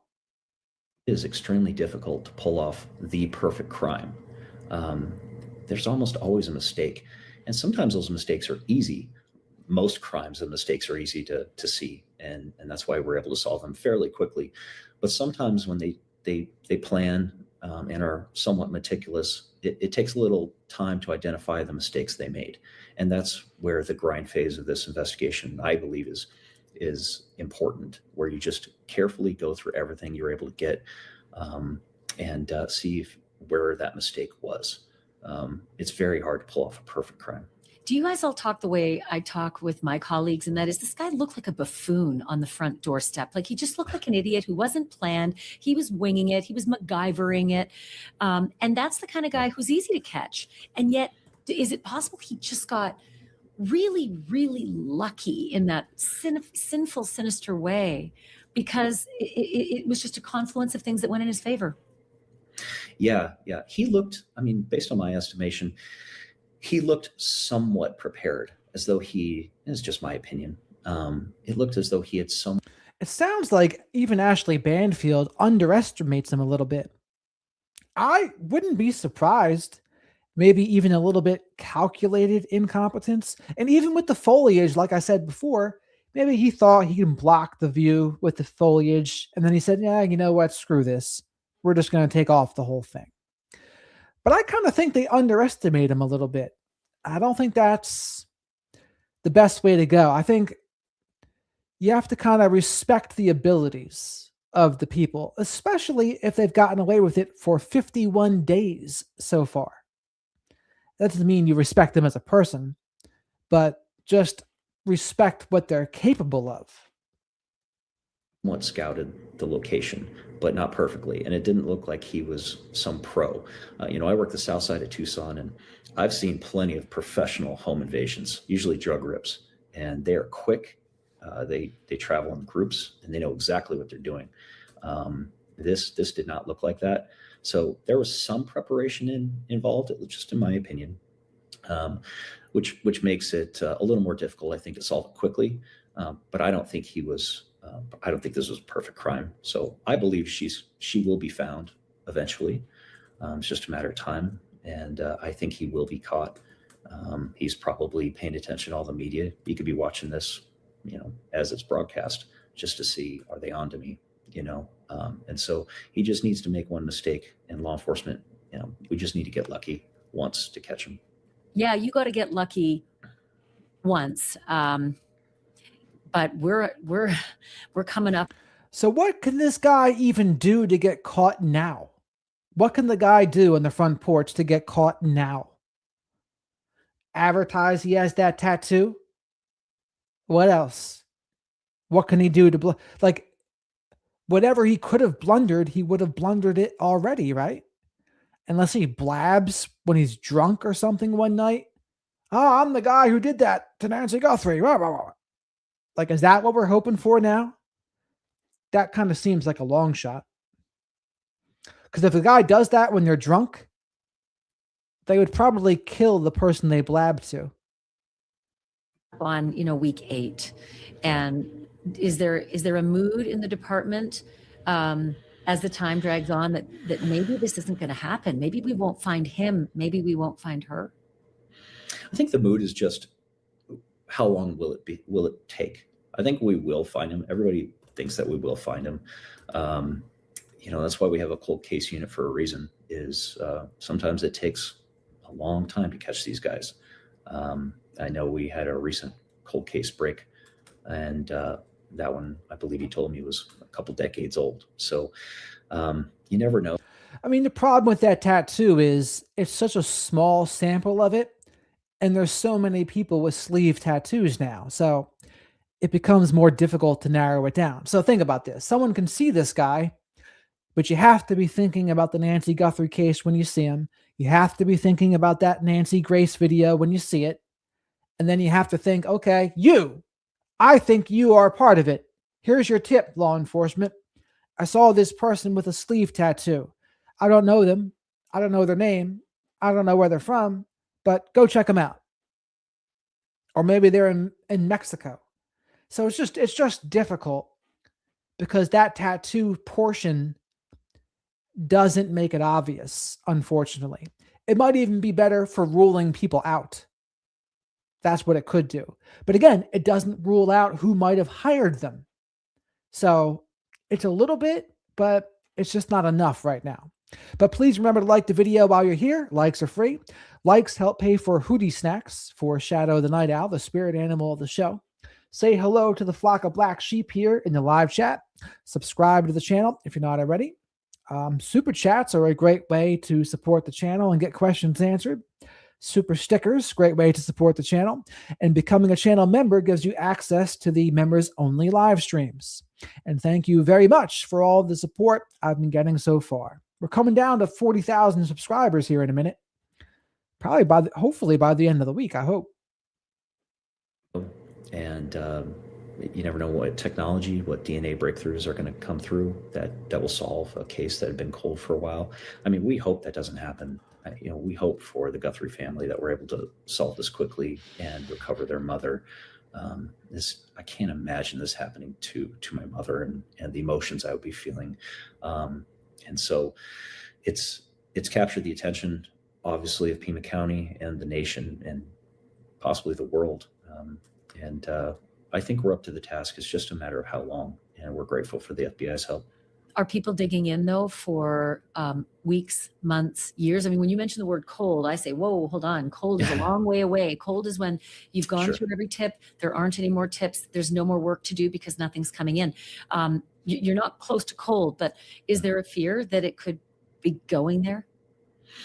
We always have to reconcile that possibility. And when I say the cold case unit, I think what I mean to convey to people, to the listening audience, is that we just don't give up on these cases. It's been a certain amount of time, we don't have anything to chase down, so let's just pack it away and forget about it. So we'll continue to work it, and I'm optimistic.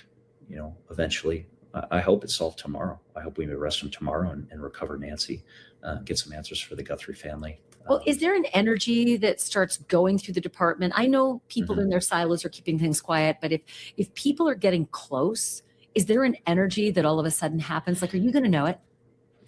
Usually there's a buzz, because when there's some sort of hot lead, you have to bring in additional assets, unless they're tasking just the FBI task force and the FBI, hostage rescue team. Eventually, they're going to need other assets inside the department, like our SWAT team, usually patrol assets. So there gets a buzz pretty quickly. Usually, there's no certainties, only probabilities, and I think usually the probability is high that it kind of leaks out and you get a buzz inside the department and phones start blowing up. Aaron Cross, I don't sense that's happening now. Like, all I'm hearing from everybody is that it's quiet and there are no leads, and it's just one of those things where we're just waiting for something to happen. Is that accurate? Yeah, outside the task force, it's business as usual for the most part. Patrol is completely back to normal. CID, our regular detectives, are back to normal. So the only question is, what are the task force guys doing, and what are they working on? What leads are they running down currently? So that's it. And the fact that they've moved outside the building makes it even quieter here.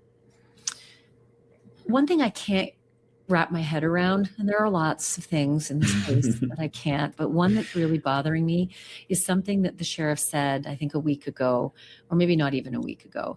And that was, we know why he was here, and we've known since day one.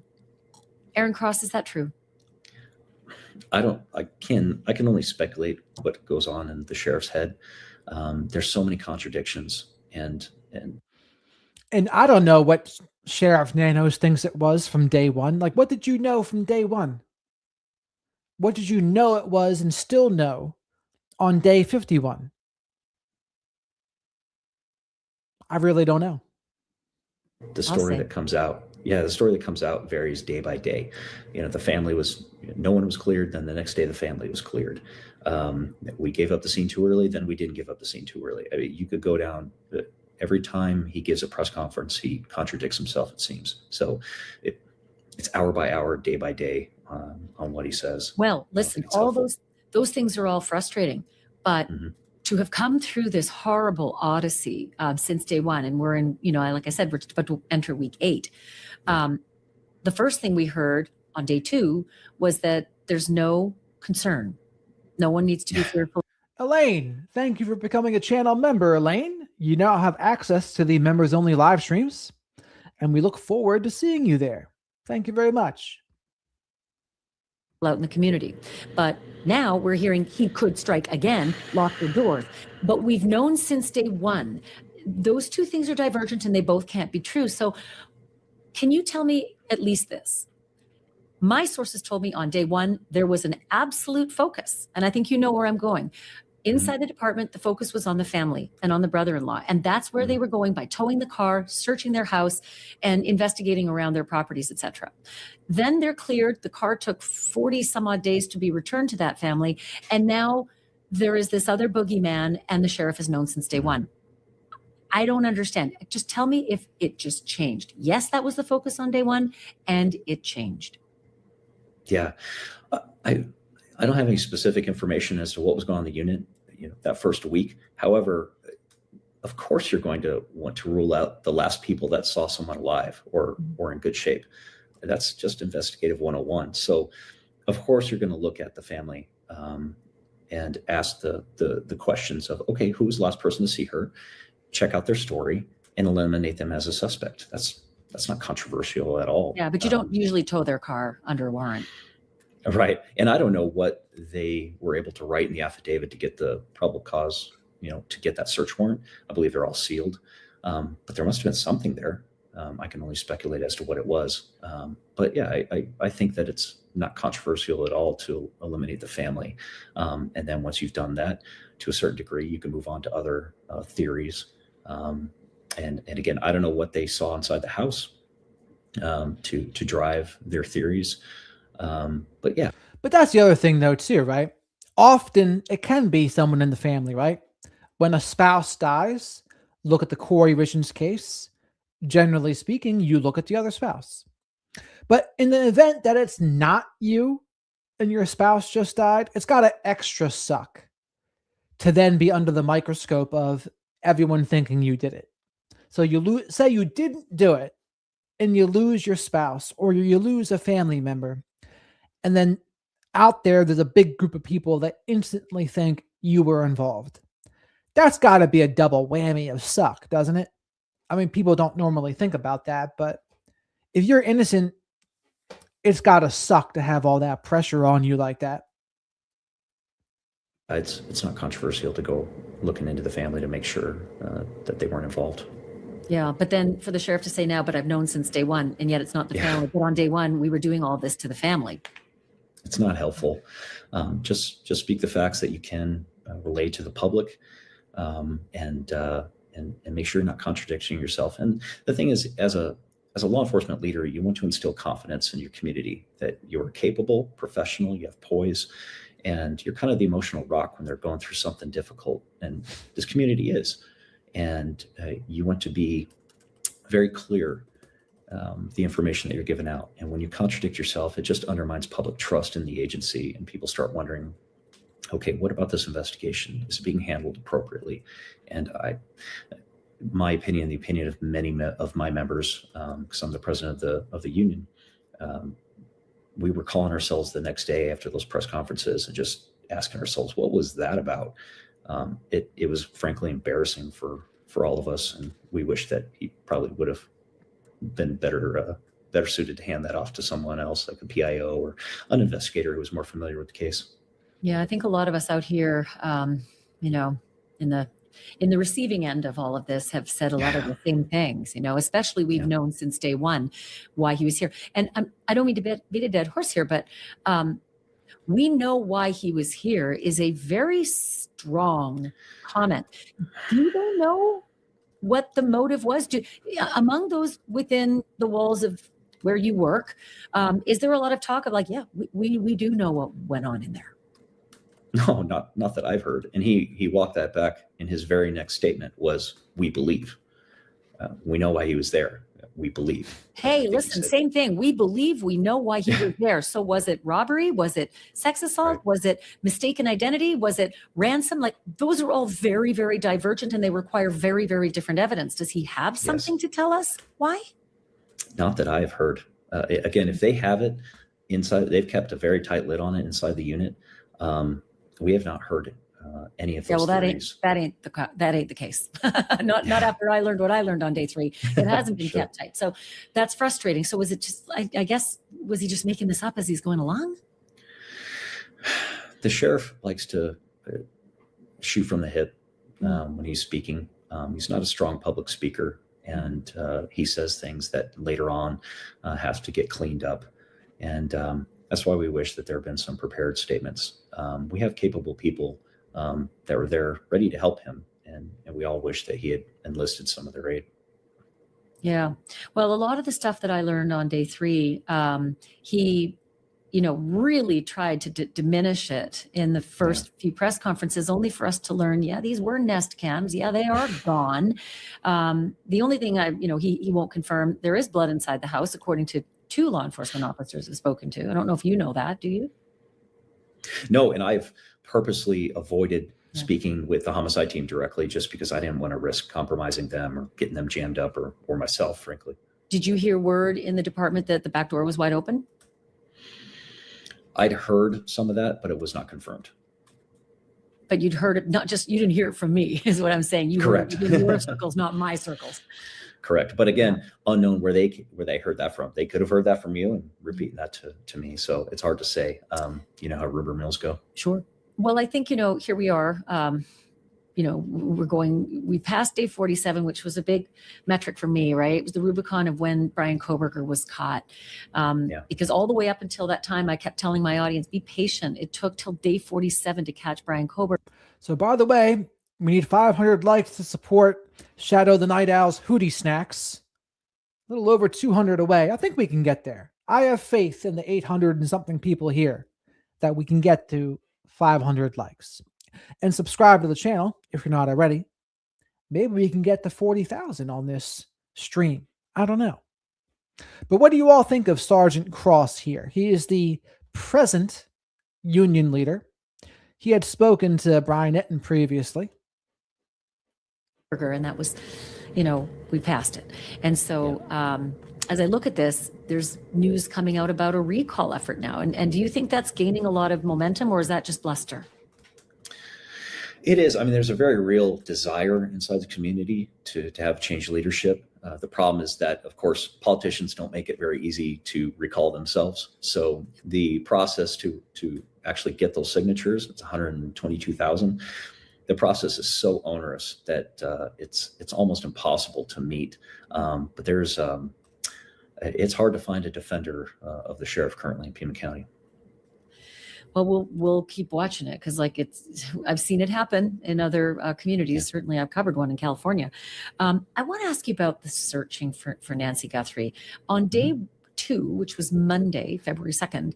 I recall watching the sheriff saying we were drawing back all our assets. We've been busy overnight. We threw everything at this, but now we're focusing more on a crime scene rather than a missing person. I thought, well, that doesn't mean you draw back the search. Any idea why there wasn't sort of a shoulder-to-shoulder grid search that was done, say, within a mile radius or a 2-mile radius? I've seen it in so many other. A great question by Ashley Banfield. I would like to know the answer to this. Why wasn't there a grid search? I mean, they didn't even let the Cajun Navy go do the search either. So let's see what Sergeant Cross says. Missing persons cases. Yeah, I have no explanation. I can tell people that all those decisions, and it's important for them to understand that all those decisions on how the investigation was made, how quickly the house was turned over, the search assets, those were completely command driven.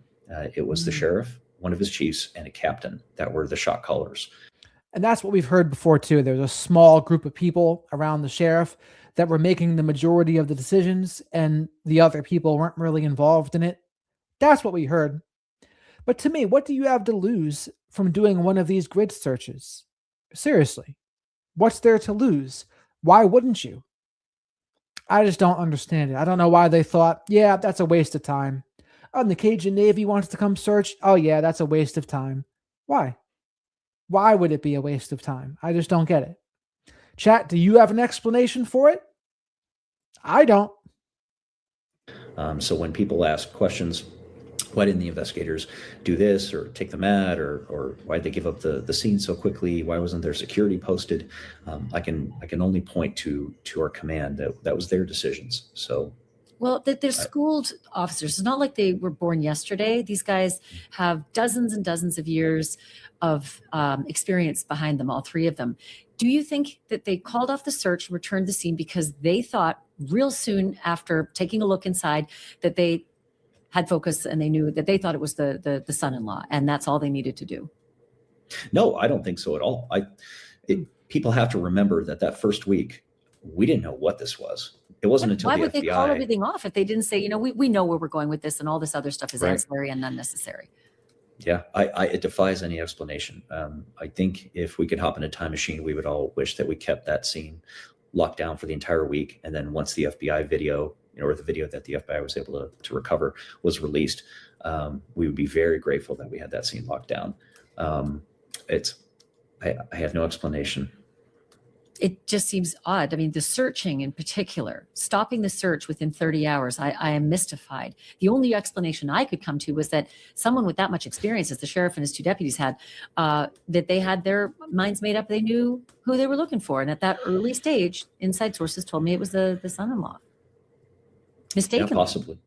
Yeah, possibly. This instance is where you desperately need a very senior homicide detective who's.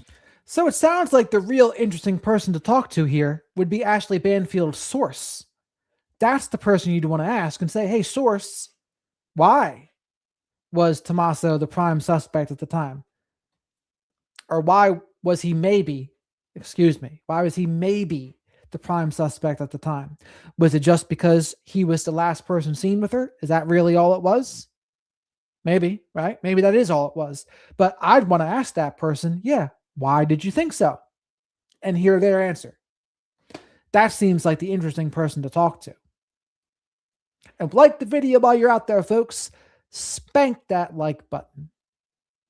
Been through trial, been raked over the coals. They know what to look for. They're trying to solve the case while simultaneously case prepping, because that's another important aspect as well. And be ashamed to catch this guy and just have him walk based on something improper at the scene. So this is one where you wanted a very seasoned veteran inside the homicide unit to run this scene and have the authority to make those decisions. And I can't explain why not. I think if you have to rely on evidence from the scene, that's going to be real tricky if and when / let's cross our fingers, this guy is caught. But listen, if he's got Nancy's things or Nancy at all, or knows where Nancy is, alive or dead, that's a different kind of prosecution. And that would be lucky for this department, I would think. I want to ask you about because you know Arizona so much better than I do. I'm Canadian, but I know a desert, and I know how unforgiving a desert is to search for a body. And in so many of these missing person cases, you have to turn your head towards a search for a body. What are the possibilities, if Nancy is out there somewhere in the desert, that you can actually find her in any way? Good. Frankly, it's a vast desert. However, bodies, just in my experience, we recover them years later. We had a very famous case where a young girl was taken out of her home, and she was found out west of Tucson a couple years later, just a couple hundred yards away from the road, buried, I believe, next to a different little girl as well. So it is possible to recover bodies years later. Buried, though, did something uncover? Did you see, or did you get a tip to dig? I believe someone stumbled upon, because digging graves out here is very difficult work. So you're not going down. If they are graves, no, ma'am, no, not unless you have heavy machinery. And so these shallow graves, eventually, with the elements, will reveal themselves. That's oftentimes been my experience working patrol, and we get these calls often. A lot of our recoveries are obviously people know where we are, so we're very close to the border. So we recover bones from UDAs crossing the desert. What's a UDA? But undocumented alien. Okay. So we'll get some hiker will find him and call it in for us. Joseph, thank you for becoming a channel member, Joseph. You now have access to the members-only live streams, which is pretty cool. There'll be one of those this week. I haven't decided which day, but be ready for that. Yes, Christy, there is a Cajun Navy. They just didn't let them go out there. Maureen O'Connell said they didn't need permission, but they were acting like they were. But occasionally we get one like the young girl that was taken and dumped out in the desert in, I believe, a shallow grave, if my memory serves me correctly. Well, you mentioned something a second ago. You said Danielle's correct. It's a Josephine, and I've been saying Joseph. So my apologies, Josephine. Couple 100 yards, or maybe 150 yards off the road, right? I believe so. Yeah. So if this is a single suspect, and Nancy Guthrie was around 150 pounds, and you would have to, God forbid she's dead, and you would have to move that body, you're not going a whole lot further than, say, 100 yards off the road, right? It's hard to say. I mean, there's so many trails that lead out in the desert. And if they were combing the desert with search assets, that's unknown to me. It was pretty quiet. They didn't enlist a lot of search and rescue assets, if they did. So it's hard to say, if you drove out in the middle of the desert and had either a grave already pre-prepared, or you were digging that morning or something. It's very macabre to talk about this stuff, and I hope that isn't the case for the Guthrie But isn't that family, what the police have to do? It's a horrible topic, but you've got to get inside the sick and twisted man's mind to know what he might have been capable of if you were alone. And I dare say, alone, you can't get as far as with an accomplice. And so if he were alone, it technically would be easier to find a body. Yes. And it just takes some hunter, someone driving their quad around, or some hiker that wants to just take a stroll through the desert. It happens very frequently. Like I mentioned previously, we get calls about recovering bones, human remains out in the desert very often. And so sometimes we recover just a few. The animals, we have a lot of coyotes out here in Tucson. So they obviously will have an impact on that, but we recover them, and the sun will bleach them, but they're there, and usually they get found. So, Sergeant, why do you suppose the Cajun Navy was rebuffed or ignored, ghosted, however you want to put it? The way they said it, they came, they offered their assets, they made a pitch to the sheriff, and they didn't get an answer. And I don't know how many quads they had, coupled with however many quads locals might have had, who might have been happy to put together an armada to do exactly what you're saying. Yeah, it really was strange. And I understand if the sheriff didn't want them to be inside the neighborhood, Miss Guthrie's neighborhood, causing issues. But we do have a lot of desert area east and west of. So I didn't see the harm in letting them check out east off maybe Reddington, or out west off Aver Valley. If people are looking at a map, you take the Aver Valley all the way west, and that's where the young girls were found. And I didn't see any harm in that. Let them go, and even if they don't find Miss Guthrie or anything related to this crime, potentially they could solve another crime. Yeah. I mean, whether you want to use the Cajun Navy or the Equiforce that Bella was just mentioning, let somebody. I'm not really caught up on who, but someone. Extra manpower, EquiSearch is what Bella mentioned. Why not? I don't know if EquiSearch, did they offer their services? Were they invited? I don't know. So what do you think the logic was behind, no, we don't want help, we don't need help, we are not going to search for a missing woman? The sheriff likes to control things, is just my opinion. And if they're out there self-deploying, it's not in his sphere of control. And I think he may have taken some issue with that. Do you think that'll change? Do you think suddenly it's going to be like, you know what? We're at a loss here. Things have stalled, and all hands on deck. We'll take all the help we can get. Is that something that could happen? No. Wow. Not in my opinion. No. Not while he's at the helm, you're saying? That's correct.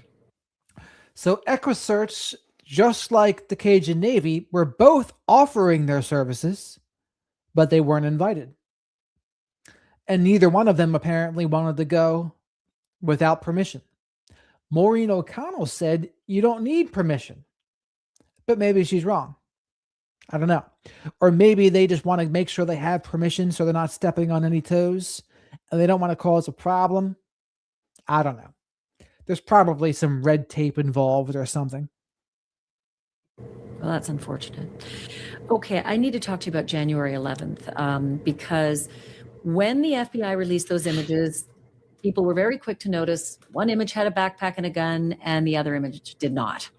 And so it wasn't long before sources, many people's sources, almost every media outlet had sources that said these are two different nights. And Sheriff Nanos said that would be speculation. But since then, we've learned even more. I think it was Fox News Channel had two sources that said not only is it a different night, it's January 11th, the image without the backpack and without the gun. So talk to me a little bit about why that wouldn't be important to release that information, because it might actually drive better, more pointed tips about what happened on that day. I totally agree. And the public could start searching their, people in the area could start searching their surveillance cameras for footage from that night and see if they're able to get something that's beneficial to the investigation. I have no explanation as to why that wasn't released. This type of crime, you want as much help as you can get to solve it. So, it makes sense. Like I mentioned before, it looked like the perpetrator had somewhat scouted this location, somewhat. And so that would track completely that if he was there on the 11th. Why do you say somewhat? What's your thought process behind saying somewhat? Just my personal opinion, viewing the video from the night in question. It didn't appear to me, because when you're a cop for a long time, you see lots of surveillance footage of bad guys committing crimes. And so when I was viewing it that night, when it was released, I was watching it several times, just like almost everybody else. And I thought, he looks like he's somewhat familiar, because that neighborhood is very dark. There may have been a full moon out. However, there's no street lights, almost none. And so he didn't look like he was stumbling his way in the dark in an area that he'd never been before. That's just my opinion. It looked like he'd been there at least once before, maybe a few times, and just kind of familiarized himself and got his mind right around the layout. That's just my opinion from watching the video. Well, you got a bigger and better opinion than the rest of us, because you do this for a living. But I did see something, and I want to get your opinion on this. Did he have a bite light in his mouth? It looked like it. Yeah. From your investigative history, that's what that is? Yeah, that's what it looked like to me. And did you notice that it looked like to me, so I'm going to ask you, did you notice that it appeared he bit down and lit up right at a step before you get to the archway going into Nancy's entrance? Yes, and maybe that might have been from making the step, and so he puts a little more pressure on the light, and so it briefly turns on. So he knew there was a step coming because he was lighting up to watch for it. You were keying in on things that I saw for myself as well. That's why I believe that he'd been there before. Can I ask you as well your opinion, again, from the investigator's eye, because mine is just the journalist's eye. It's very, very different. But I have been doing true crime for decades. When he manhandled the camera, to me, it looked like he was squeezing it, not trying to cover it, trying to squeeze it and pull it off. And realizing he couldn't get his finger, this is my opinion only, that he couldn't get his fingers between that very, very narrow opening between bracket and camera. He then went off to MacGyver a solution, looking around briefly, noticing there's nothing in the actual entryway, and then settling on those vines. And I don't think he's trying to cover the camera with those cute little, leaves. I think he's got his fists on that, and he's putting the vine between the camera and the bracket, and he's trying to pull it off. Am I off base with that theory? No, it's entirely possible. For sure. But no. I want you've seen. No, what I think it was, he was just thinking about covering it up with the foliage. That's all he was doing. And then when he realized it was silly, he was like, all right, I'll just take out the whole thing. Either that or some calculated incompetence. Neither one of them would surprise me. You've seen that image a lot. And as an investigator, what were you all coming to the conclusion of as to what he was up to with those vines? That one I wasn't, frankly, I'm just my personal.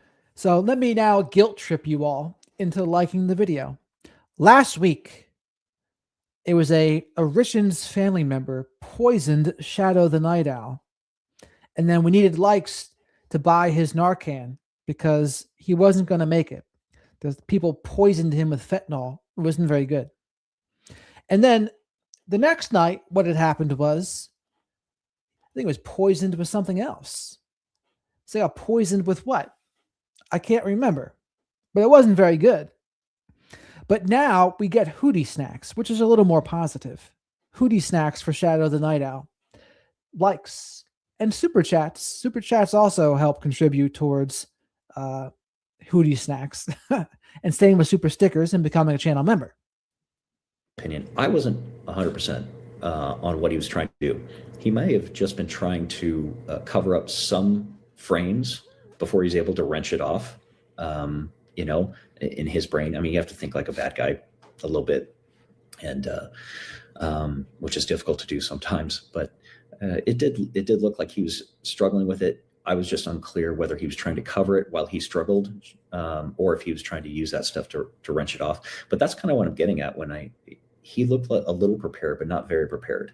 He could have just walked up and spray painted the thing, and it would have been a non-issue from that point forward. He didn't have to mess with it. But he decided for whatever reason. That's right. JLR tried to impersonate Shadow the Night Owl, and he felt like his identity was stolen by JLR. That he wanted to rip it off and take it with him. That's the kind of stuff when I say that he was a little prepared, but not a pro. Let me ask you in my something. opinion. Rip it off or smash it off? Because Michael Ruiz of Fox Digital reported that there were fragments of glass below where the doorbell cam had been. Yeah, and perhaps it was damaged as he was ripping it off. But you didn't hear one way or the other if it had been eventually just smashed off. No, I did not hear one way or another. Mm-hmm. So January 24th is the week after January 11th. And now neighbors are reporting that they're being asked about January 24th. So what's your read on the fact that there's a January 11th connection where law enforcement says that image of him without the backpack and the gun is from January 11th?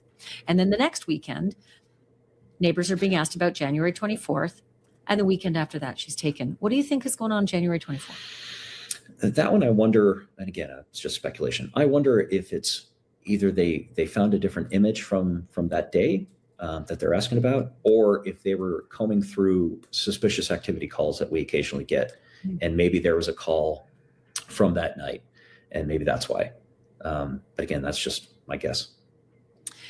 Can I ask you how extensive the early fanning out and searching was for contractors, not just at Nancy's house, but at everyone's house nearby, and sex offenders who are registered in the roughly in the vicinity? While I don't have a specific answer that it's not like I've asked that specific question to the investigators, but the detectives I spoke with in CID. That's a cool thing, Dana. I'll put this up here. Everyone, there's a game called Treat. It's a dumb game, but when you play, you can help real animals in shelters get food and treats. I've been playing it for a few months. Maybe we should let Treat become a sponsor of the show. I should reach out to them. Treat. I think it would be a good idea.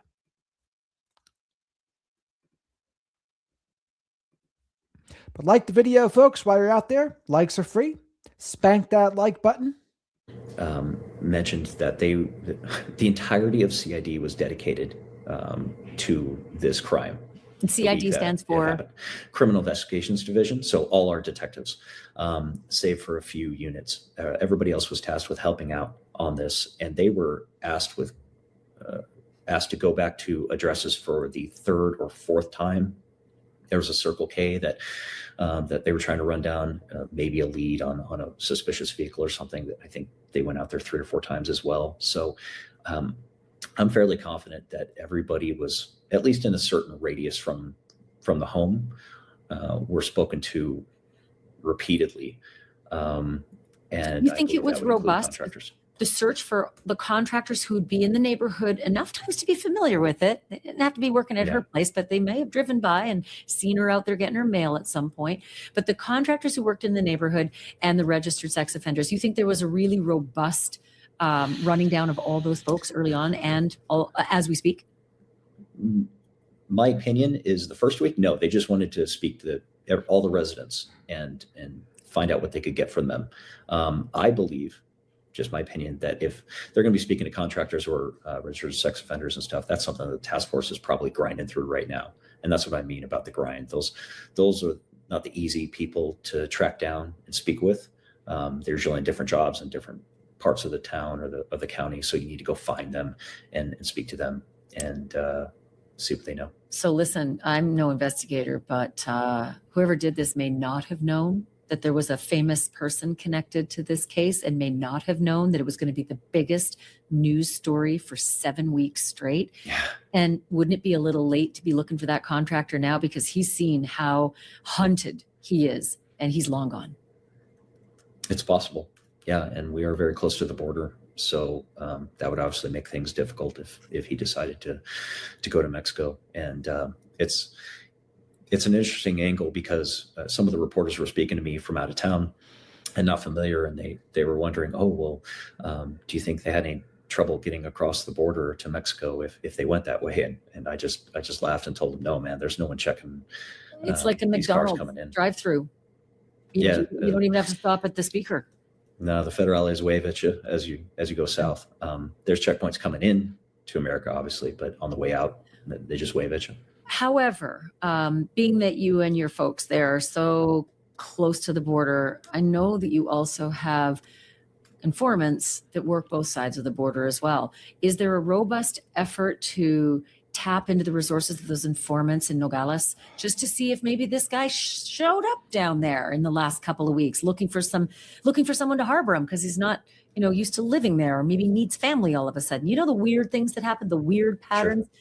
Is there an effort to find out if there's something weird in the patterns down there too?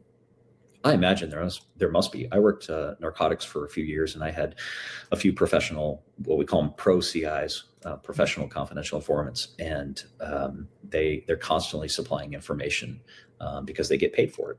And so if there was anything popping up on the Mexican side of the border and it makes its way over here, I imagine the confidential informants will be relaying that back, most likely to our federal partners.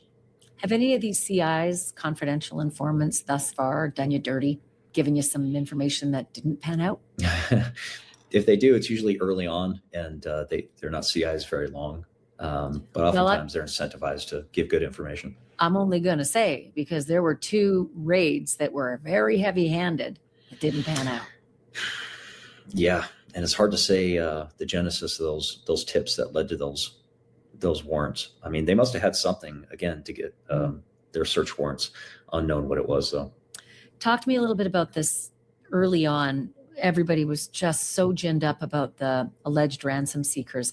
Is it now commonly felt throughout Pima County that it was garbage? These were ne'er-do-wells who were glomming on to a terrible situation and trying to maximize their benefit from it.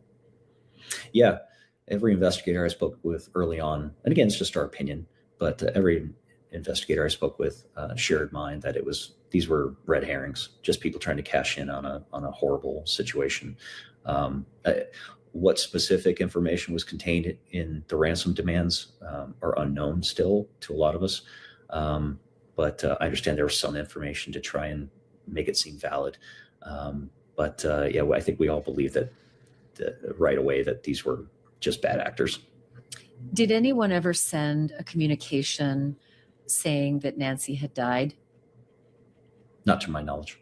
Because Savannah and her family put out a message saying, we understand, we just want her back so we can celebrate with her, which to many of us sounded like we want her body back. We understand what you're telling us, AKA maybe she's dead. Please just give us the body back. What was the thinking in the department right around that time?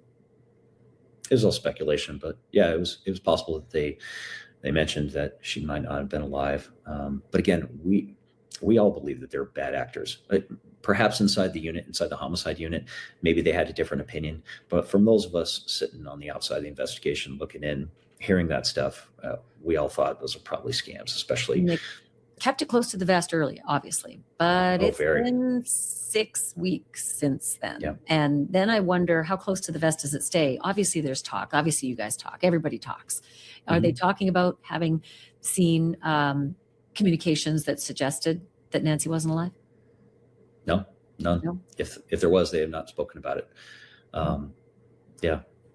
Okay, the next thing I keep thinking about is the unknown male DNA that we keep hearing about that was found inside Nancy's home that is not from her immediate circle. How robust is that sample? Meaning, it could have come in on a FedEx package and popped on the kitchen counter, Sure. or it could be found on her sheets. Do you know why we care so much about this unknown male DNA partial sample. And I'm asking because how significant was it to the potential of being part of the crime? Yeah, that's hard to say. I mean, they're hanging a lot on it, it seems. So I imagine it must seem pretty related to this incident. I can only speculate about it. Again, they have not let that slip. A lot of the details from inside the home they've kept that a lid on it. It's hard to describe. They've done a great job keeping that information close to the vest, like you said. But it seems like they are putting a lot of the investigation on the results of this DNA. And I heard that it may be a technology that this Florida lab was going to rush to be ready just for this case. That was something that I heard. Well, all that's great. And this is a great lab. This Florida lab is great. DNA International in Deerfield Beach. They've solved cold cases before. So there's nobody should be ascribing any kind of, they shouldn't be criticized. I don't think the Pima County Sheriff's Department should be criticized for. While you're here, people, please remember to like the video. Likes help buy Hootie Snacks for Shadow the Night Owl. The other spirit animal, Swift the Fox from David the Gnome. Subscribe to the channel if you're not already. Oh, man. People giving Shadow the Night Owl, they're not giving him the benefit of the doubt. They think he's going to be OD'd from fentanyl, or he's going to die of starvation. So little faith people have. But likes help. Using that lab. They're great. Right. I just wonder what the source of the DNA is that makes everybody care. Because again, unless it's found in an area where no guy really should ever be, meaning the bedroom and the sheets, and as opposed to the kitchen counter where, I mean, it could have been somebody, an electrician or Amazon guy. An Amazon guy could have packed an Amazon box, sneezed inside, closed it, and sent it off to Nancy's, and she opened the box, and now there's unknown male DNA in her house. And that's my question. Why are they hanging so much hope on this unknown male DNA source, but for the fact that perhaps it was found in a place where no Amazon box would be? Right. And I think there's two likely scenarios. It's either one clearly related to the incident based on what they were seeing, whatever it was, which I think would be the best case scenario. The worst case scenario, I fear, is that they had so little inside the home that they're just hanging their hat on this. I hope that's not the scenario. I hope it's the former, not the latter. But it's hard to say at this point. And do you think that within that task force, a huge focus is on the investigative genetic genealogy, as it was for Kohberger? Behind the scenes, none of us knew that was going on to the extent that it was going on, that they had fanned out and found family members, and they had pulled their trash and discovered, we got him. We've got a son. We've got somebody. Like, do you think there's a lot of that same Kohberger styled work that's going on right now? I'm not a DNA expert, and I don't want to pretend to be one here. But I think, from what I understand, the issue is that it's mixed. That's what I've heard. Which is not a problem. Which is not a problem. Rape cases, they're all mixed, mixed DNA. And I'm only hearing this, I'm not a DNA expert either. I'm only hearing this from the DNA experts that I've interviewed, where they've said, don't think for a minute mixed makes a problem here. It doesn't. Just about every crime we've solved has some kind of mixed DNA, especially sex assault. So the mix isn't the issue. It's the partial, that they have the partial sample, and they can't upload that to CODIS because it has to be a full sample. But you take partial, just like this crappy little sample that they had on the knife sheath for Kohberger, and they're able to work with the partial and then do investigative genetic genealogy to find all the people that have that piece, and then start gumshoeing after them to find out, who among them it is.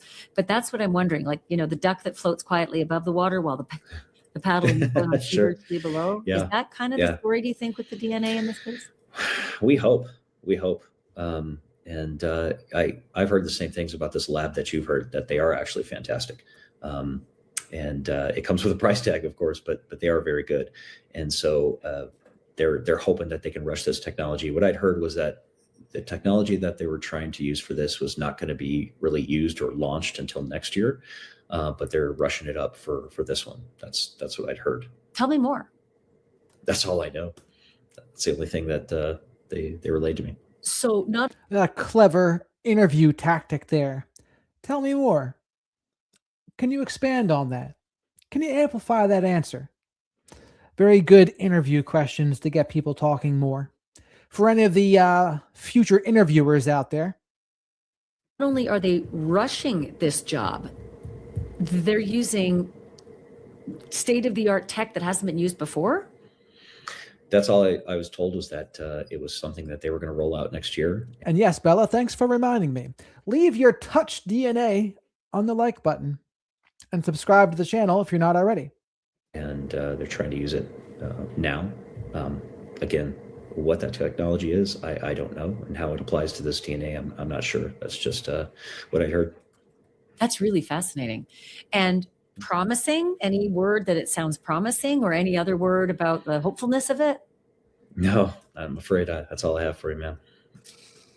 Wow.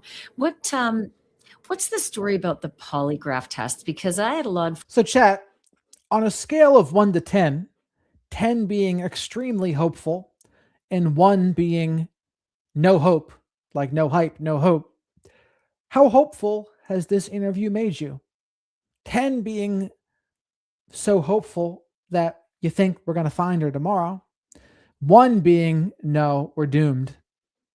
Which one is it? 1 to 10.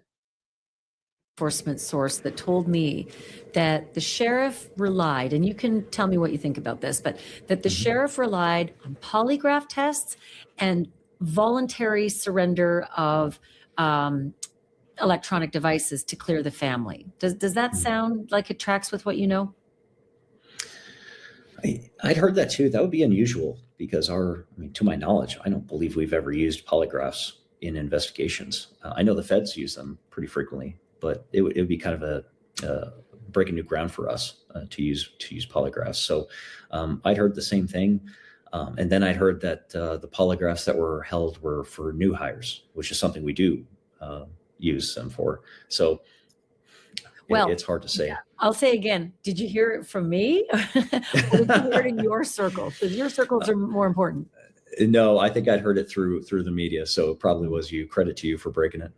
Well, I will say this, that Brian Enton was able to report that there were polygraphs going on at the Sheriff's Department headquarters for something unrelated, for staff-related things. So that made sense. But separately, I had heard very separately from my law enforcement source that they used polygraphs for the family as well as their voluntarily surrendered electronics to clear them, which, listen, I'm an outsider, but that sounds crazy. Yeah. And maybe that was the Fed's idea, since they were helping at that point, to have them come in and do polygraphs. And maybe the family was willing to do it. Maybe they. So, Christy, it was a poll on a scale of 1 to 10, 10 being the most hopeful, 1 being we're doomed. How hopeful are you that Nancy Guthrie will be found, or there'll be an arrest here? They said, hey, we'll gladly take a lie detector test just to eliminate us, because so many But you people in the can't, media that's were what I'm saying. using them. It all sounds great, in CSI world and TV, but polygraph tests aren't even strong enough to be used in court, which is why in your world, do you typically, you and your colleagues, you rely on a polygraph to clear someone, or do you rely on, alibis and evidence and that kind of thing instead? Yeah, that's what I mean. We have not used them in our department, to my knowledge, for that very reason, because they're not admissible in court. So we like to rely on other methods. But again, perhaps that was the Fed's contribution to the case, was running through polygraphs, because I do know they do that. But again, even the feds know that polygraphs aren't admissible in court. They're just they're investigative sort of directional techniques, but they're not to be relied on, certainly not for big decisions, that kind of thing. Right. What does your gut tell you? Just because you look at things with a different eye than I do, you have way more experience. Did this perpetrator act alone, or do you think that there were accomplices, or one accomplice, or any of those combinations? I'm really of two minds of it. If he acted alone, that would explain why we haven't heard anything, because a lone actor is able to keep his secrets to himself, keep the information quiet, and not bragging to other people. But it's always hard to pull off these types of things solo. So I'm really of two minds about it. And I know there's some speculation that there was someone else that he was signaling to, someone in a car. but again, if there was someone else, I think the likelihood that this would slip out would be greater. You know, the more people are involved in these types of crimes, it's the more lips involved. I have 1.2 million reasons why the other guy would talk. Yeah. Yes. Yeah. And that was another thing that I think probably would have been more beneficial, was to have the family, because they wanted to have a large reward right away. I think that would have been best practice, because you had the most eyeballs on this case at that point. Mm-hmm. And you're not going to get someone to turn in their best buddy, or you know, a girlfriend to turn on her boyfriend for, you know, $50,000, $5,000, whatever it was, you know. But if this had come out right away of a very large reward, I feel with the most amount of people. The problem is, Renee, that people are going to report on the news, and the news of JLR is, yeah, he's been accused of domestic violence, and according to the police report, it seems pretty credible. Now, it's still alleged. He's not guilty yet. It's weird to me he was even able to get out of there and the state of Washington didn't arrest him. That's pretty weird to me. I don't know why they let that happen. But it's going to be something people talk about, because honestly, if what she says is true, she's in danger. I mean, this is what we've learned from the Michael McKee case. Michael McKee strangled Monique Tepe. Michael McKee threatened to kill Monique Tepe. And then several years later, he followed through on that threat. So these kinds of things need to be taken seriously. If someone strangles their partner, they are 750% more likely to murder that person. So none of this can be taken lightly. And it is only allegedly right now, but the bruise is the bruise. The bruised ribs are the bruised ribs, and the bent nose is the bent nose. Paying attention to the case, I think that would possibly have been beneficial. Well, there's an alternative theory to that, and that is that girlfriend may be breaking up with him soon. And guess what? There's no honor among thieves or ex-lovers. Right? You are correct. You are correct. And a lot of our tips come from those. And or someone will be bragging out at a bar or something, and someone will overhear it and go, "Oh, I know just who to call with that information," so they can then get in. What did you know? We mentioned that earlier. Someone could be drinking in the bar. And that does happen. That does happen occasionally. Nice payday. Bragging or frightened? Both are motivating factors, for sure. Yeah. So maybe the patience will pay off in that circumstance. Lots of discussion has been about whatever it was in his pocket. From an investigator's eye, what did you think that was sticking out of his pocket? It was really hard to say. I've heard all sorts of theories that it was a jammer, that it was a radio. Hey. Yeah, those are coming from me. I want to know what you think, because again, you have a better eye. Yeah, I really don't know. I really don't know. I don't think it was a cell phone. And your colleagues, they don't have a really strong feeling one way or another. Like, I have seen that before. No, we're people too, and so you're going to have a difference of opinion. Some people think it's a scanner. That would be a solid theory. But again, it's really hard to say. When you say scanner, do you mean police scanner, just to make sure that there's no alarm going off and I'm about to be caught? Correct. Yes. You don't think that's possibly a Wi-Fi jammer? No, because I think that it probably would be too small to be effective if it was a Wi-Fi jammer. I think it's more likely that it was a scanner, if anything, that it would be a scanner, just so he kind of has an idea or a sense of if a neighbor had called him in suspicious, or if they saw a vehicle fleeing the scene that he kind of knows. I think that's more likely than a jammer. That's just my personal opinion. Early in this case, like day 2, February 2nd, I mentioned to Sheriff Nanos in an interview that I had with him that there's a case in California that seemed very, very similar. A woman named Nancy, but her last name was Woodrum. She'd been taken from her bed in the middle of the night. And it was a sexual assault. It was a contractor, a painter who'd worked on her house. Eventually, they were able to find him. They eliminated every other suspect, and they found him through a geofence. And then he sang like a canary when they brought him in, but he left DNA behind. And I just wondered if anyone in the department ever went that way and maybe called to find out a little bit more about the investigative techniques that were used to catch the Nancy Woodrum killer. Do you know anything, if it's possible? Yeah, that's a good question. If it had been done, it would have been done inside the homicide unit.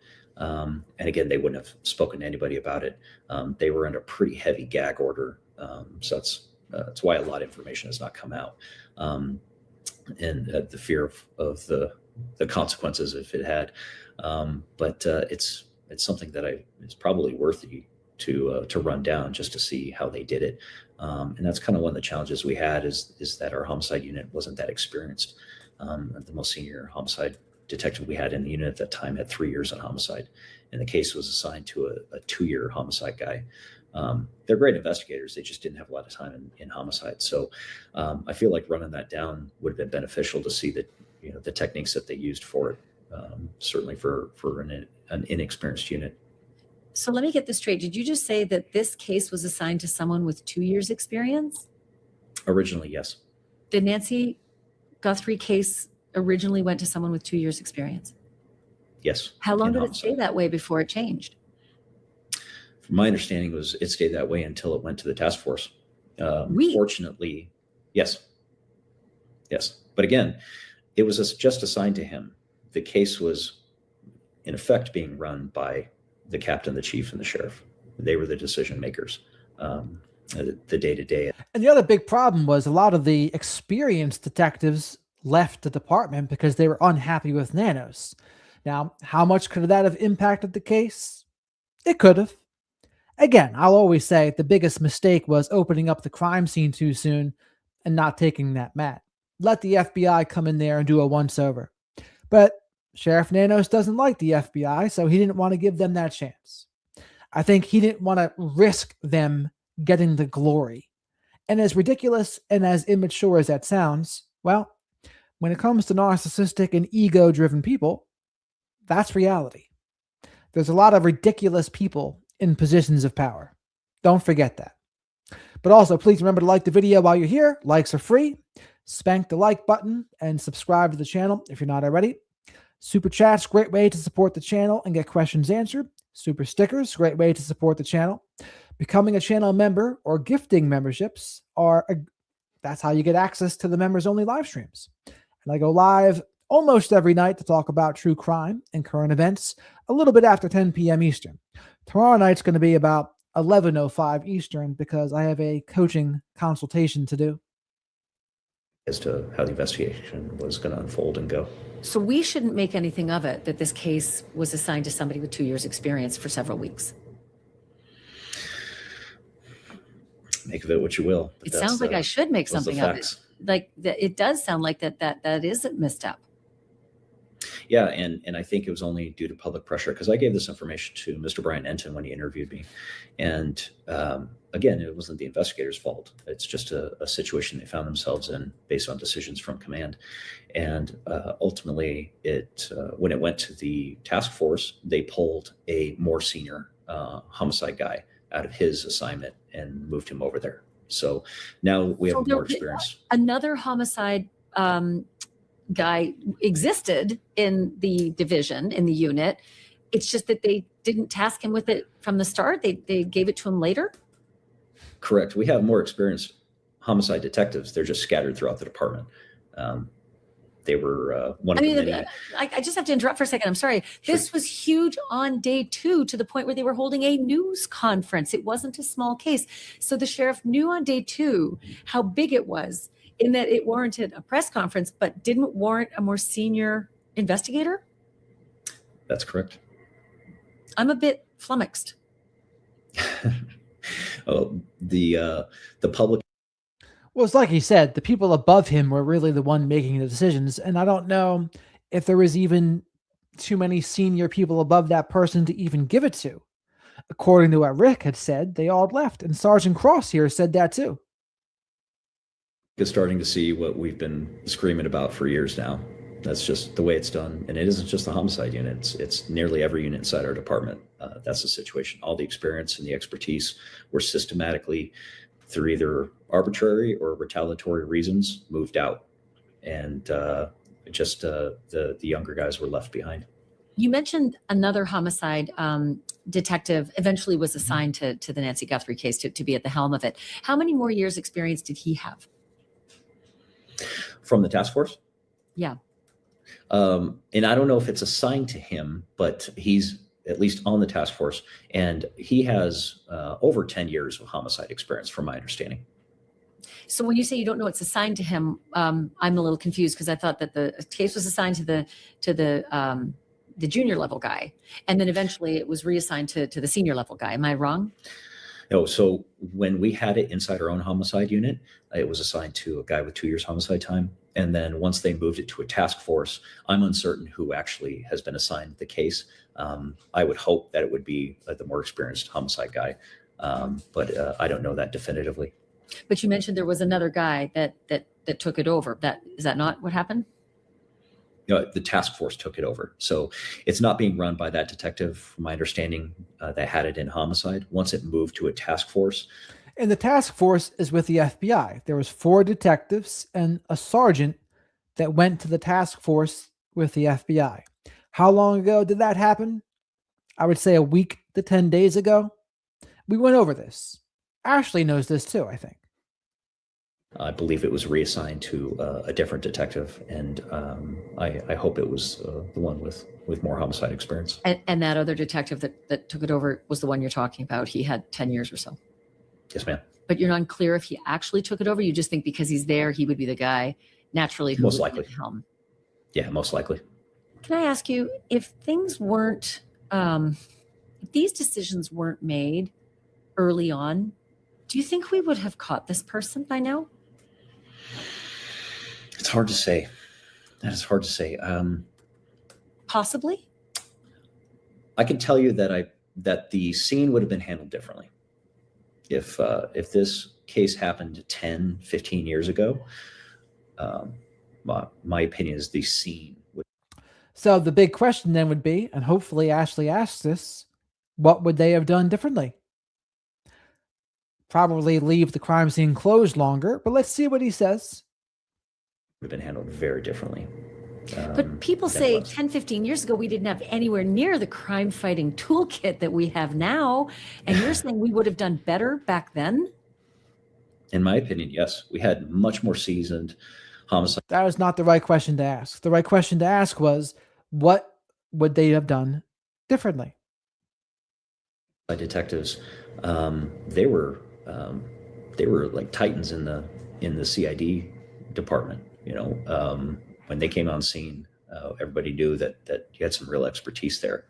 These guys were great, and through retirements and transfers, the homicide unit was just gutted, just like every other unit. The guy with 2 years experience who was given the Nancy Guthrie case, did he feel bewildered and make that known among his colleagues? Like, what the hell? I'm not the guy that should be holding this. He didn't say to his colleagues that it got back to me, probably because of fear what would have happened. But I'm sure he probably expressed some reservations to his wife. And that would be the only person he could express reservations to? Probably, yeah. There's a very real sense of we have a culture of retaliation inside the department, and so everybody understands what would happen to you if you angered command staff by expressing doubt and concerns. He probably would have found himself transferred out of homicide very quickly. Even being honest and saying, I don't think I'm the man for this job, I'm too inexperienced, that would have resulted in him being transferred out, rather than, thank you for your honesty, let me find someone who is well suited or better suited. Yeah, I would wager a large sum of money on it. Well, that's really unfortunate. I'm sorry to hear that. Yeah. Is there anything I haven't asked you that you think is important that isn't getting attention or being covered? About the Guthrie case? No, I think that's we've covered nearly all of it. Right now, it's just, like I said, it's in the grind phase, and they have so many tips that they have to comb through and eliminate. It's going to take a very long time, and they're just doing that. From what I understand, they're doing that while they wait for the results back from the DNA. How many tips do you think are left to go through? Out of the 40,000 or so, how far into the 40,000 or so tips are we? Impossible to say. Half? Each one has to get looked at on its own. Are we halfway through them? I couldn't even, don't get me lying to you. I couldn't even.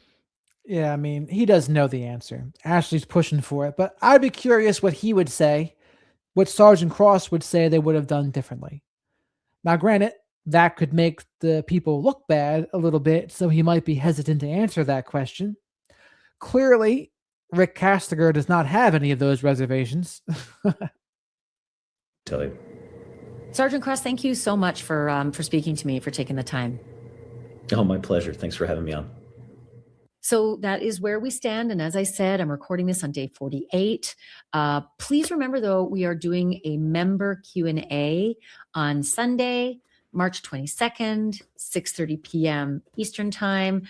Again, it's for the members. So if you want to be a part of the Ask Me Anything, which means you can ask me anything, just hit the join the membership button. But also, don't forget to subscribe. It's two things. They're both really easy. That subscribe thing's free, and it really does me a solid. So I thank you if you've already done it. So that was Sergeant Cross. He is a union leader, the union president. He got demoted by Sheriff Nanos, so he has some reasons to not like him. But that's his deal. Appreciate it if you're about to, and thank you. So that's the end of that. Make sure you support Ashley Banfield.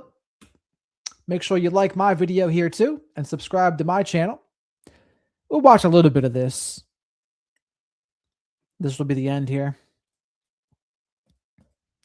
Joseph Duggar. If the chat is interested in the future, we will go over that case. The Duggar case.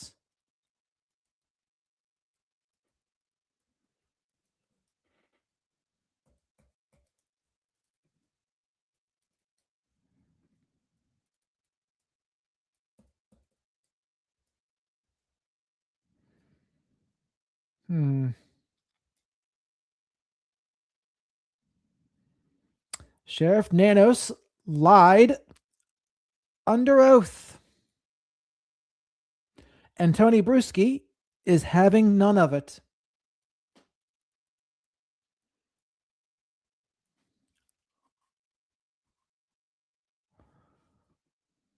This is Hidden Killers with Tony Bruce. From her home in the Catalina foothills, Chris Nanos is sitting in a deposition under oath. The lawsuit was filed by his own union president, the man who represents the deputies who work for him every day.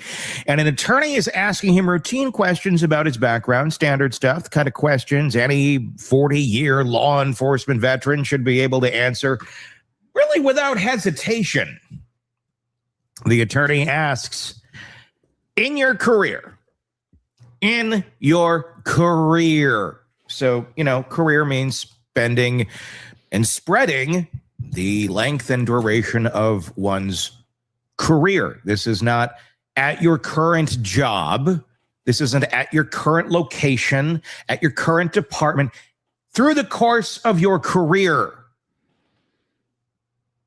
In the course of your career, were you ever suspected? Last week, we did go over that RICO case against Sheriff Nanos and the FBI and the other two guys. Sheriff Nanos was not very happy, but there was the misuse of RICO funds. It went towards, food in a cafeteria or something like that. And it's only supposed to go towards different things, other things. So he got his hand caught in the cookie jar, it looked like. And how he was handling that didn't seem very good. Suspended. Chris Nanos said no. Not aware of any disciplinary actions. 40 years, clean record. Well, turns out that's not so true. The Arizona Republic pulled his actual employment file from the El Paso Police Department. What's in that file doesn't just contradict him, it obliterates him. And today, most of the people following this case have no idea what's in it because the coverage has been so focused on what's happening now that nobody has stopped to fully reckon with who has been running this investigation from the beginning. That changes right now. Chris Nanos joins the El Paso Police Department in February of 1976. He's 20 years old, fresh out of the University of Texas at El Paso with a degree in public administration and criminal justice. He volunteers for the tactical squad working undercover as a decoy, putting himself on the streets as bait for robbers and drug dealers so other officers can move in and make arrests. He gets profiled in the El Paso Times. He wins a gold medal on the department boxing team. In 1979, he saves his partner's life in the line of duty. And the Combined Law Enforcement Association of Texas names him Officer of the Year for the Western region. That award is confirmed. It is real. It matters. Because what follows only carries the weight it deserves if you understand what he was starting from. He wasn't a bad cop out of the gate. He had genuine talent. He did dangerous, unglamorous work most people wouldn't volunteer for. He had a real future in that department. What happens next isn't the story of a man who was always rotten. It's the story of a man who had every opportunity and spent the next 5 years making choices that told you exactly who he was. We're about to get into that, and as we do, your thoughts in the comments section on Substack and YouTube. The links are in the description. We'd love to get your thoughts. Starts quietly in March of 1979, 1 day unpaid leave. The reason? Tardiness. He's 23 years old. He had just won Officer of the Year. 4 months later, July 1979, it stops being quiet. 2-week suspension in a single week, or 2 suspensions in a single week. The first, a shot fired. The second, days later in the same week, gambling off duty. 2 separate incidents, 7 days apart. Stop and think what that means. The man who You're not allowed to gamble off duty in Pima County? Interesting. stood on stage and accepted an award for saving his partner's life was suspended twice in 1 week. One because his firearm was discharged under circumstances serious enough that the department felt it necessary to formally punish him for it. And one because he was gambling well off the clock. Not months apart, same week. It's not a stumble, it's a pattern announcing itself loudly to anyone paying attention. In May of 1980, a 10-day suspension without pay. The record's listed only as a violation of rules and regulations, no specifications. 10 days without a paycheck is not a warning or a note on a file. It's a serious financial penalty and a serious statement from supervisors. And again, we went over about 4.5 hours of JLR coverage. We first went over the domestic abuse allegations, and then we went into a deep dive in that video from Dietz, all of the things JLR had done to get into prison, and then after prison, breaking probation. It was a lot. Rooster was here for it. Apparently, a lot of people that are in the chat right now didn't see it, or at least they're acting like they didn't. But I know Rooster saw it. Who have clearly run out of patience. Through 1980 and into 1981, more tardiness suspensions follow. Written reprimands accumulate. Dereliction of duty, making threats, misuse of the police siren in violation of direct department orders, failure to report for duty. These allegations, these are not isolated incidents. A reasonable person could chalk it up to a rough patch, maybe. His supervisors are documenting. They're punishing. He's repeating. The internal affairs history card now carries 26 separate allegations over 5 years on the job. 26. Yeah, so May saw some of it too. And Josephine, there's more to go over. Like, JLR's life can be turned into a movie. It might be a tragedy. It might not be a happy ending, but his life could certainly be turned into a movie. Like, some of this, it reminds me of the expression, fact is stranger than fiction. Well, yeah, his life tracks with that. My head was spinning when I was listening to it. And there's more, right? That we didn't go over all of it. There's so much to go over. Other channels are doing things too. Then we're going to go over it. Remember, he just said never. Can't recall any at all. So unless he's completely blocked out the 80s, which I don't believe he has, he was lying. Because it keeps going. This is a man who has begun a pattern. Given power, praised for how he was using that power initially, and then it's pretty much off to Nanos land after that. It's going to do things the way he wants to do them, and he seems to have done that. Then comes March of 1982. Chris Nanos arrests a robbery suspect named Carlos Urias.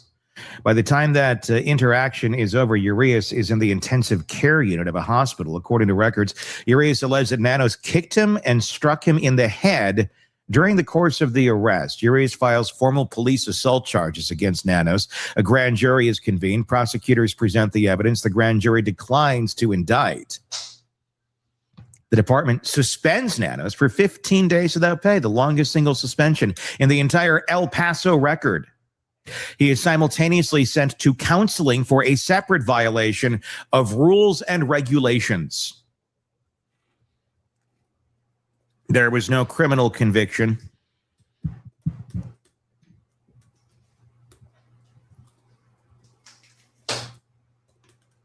But here's what else is true.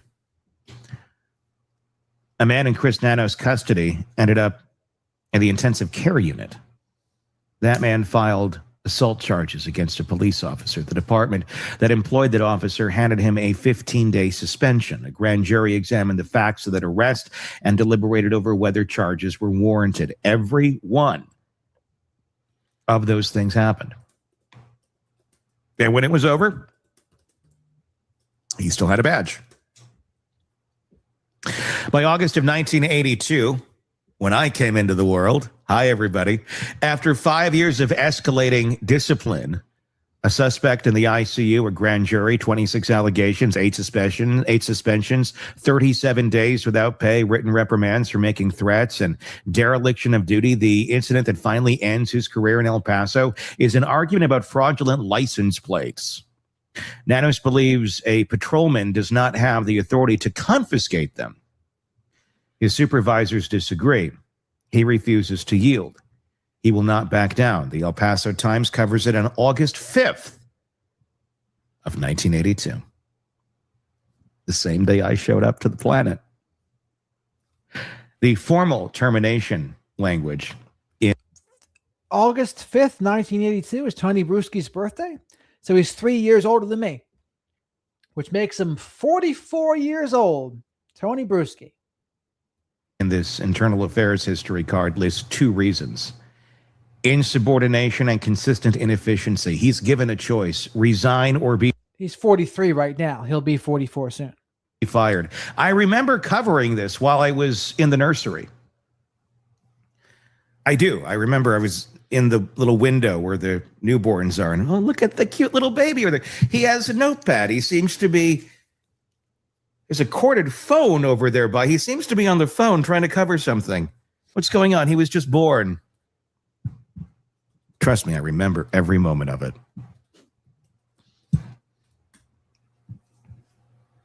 Nanos is 26. Here's the thing. People that have an empathy deficiency, they don't always spiral in the same way. Like sometimes narcissists will spiral, but not always.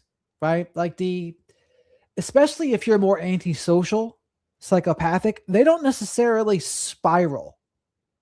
They don't feel in the same ways. So like, in a way, things can be insane for them, but they're actually able to handle it better than a regular person because they're not burdened by those feelings.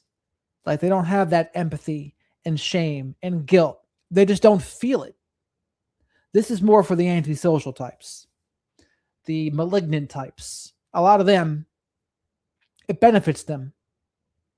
At that point in time, he resigns, and the paper trail stays in Texas. And then nothing. 2 years that his official biography simply does not account for. When the Arizona Republic pressed his department on the gap this last month, they confirmed corrected dates and said nothing else. What Nanos did between August of 1982 and 1984 is unaddressed and really unexplained. In 1984, he surfaces in Tucson, Arizona, 320 miles from El Paso, applying for work as a corrections officer at the Pima County Sheriff's Department. It's a step down from sworn police work. Pima County Supervisor Matt Hines said this week that he believes Nanos omitted his El Paso disciplinary history from that application entirely. I mean, from what I've seen so far, JLR, he doesn't really seem like the spiraling type. he just seems to go from one shenanigan to the next without too much thought. I mean, that's kind of what it seems. Is his goal is money, his goal is power, his goal is just that. That's it. Attention, money, power. That's what Jamie said, his ex-girlfriend, Magnolia. And if you look at his actions, it seems pretty congruent with that too. Nobody caught it. It was the 80s. He got the job, got a second chance in a county that had no idea what was sitting in a filing cabinet back in Texas. And it gets worse. When the Arizona Republic reviewed his publicly posted resume on the Pima County Sheriff's Department website, here is what they found. His resume listed his El Paso end date is 1984. Records show he left in 1982. His resume claimed he was promoted to detective at the El Paso Police Department. No records confirm that promotion ever happened. His resume said he was promoted to captain at Pima County in 2009. Records show he was promoted in 2007. His department's official response was... And again, when JLR went to prison, he was accusing all sorts of people of things. I don't know if I would consider it spiraling. Like he was making accusations against Jerry Sandusky, you name it. And these tales were pretty out there. Was to call those clerical errors, administrative in nature, not intended to mislead. 3 separate inaccuracies, all in his favor, all making him look more accomplished and more tenured than the documented record actually shows. Whether you call those clerical errors or something else is a judgment call. I've read the file. I know what I call it.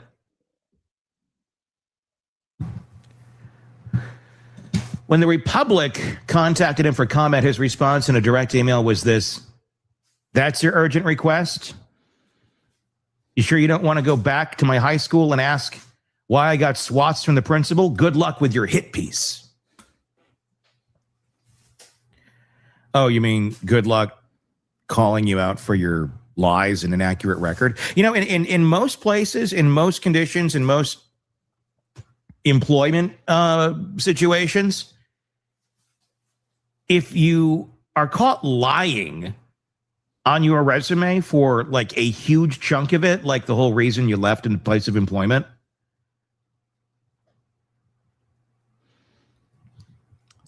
Tony's kind of boring me with this, actually. But JLR did kill it with the Nancy Guthrie case. Let's do a preview of the Duggars.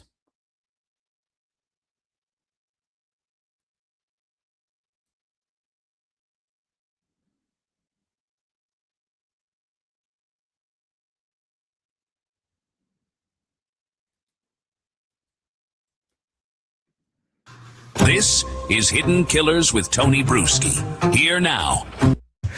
and I regret holding the door. So this is an introduction. We're not going to go over much of this, but the cult of Duggar. This is CSA, and he admitted it. And he is in Florida. And Florida has very strict laws against CSA. 25 years minimum if you're convicted of it. 25 to life. They were going for the death penalty, actually. Florida has a rule where if you SA someone under 12, you would get the death penalty. But we'll let it unfold. There was a phone call on March 17th, 2026, that a father in Arkansas had probably been dreading making for years. He'd learn what allegedly had happened to his daughter, his 9-year-old daughter. And anytime you bring up the words 9-year-old daughter and the Duggars in one sentence, you know where this is going to go.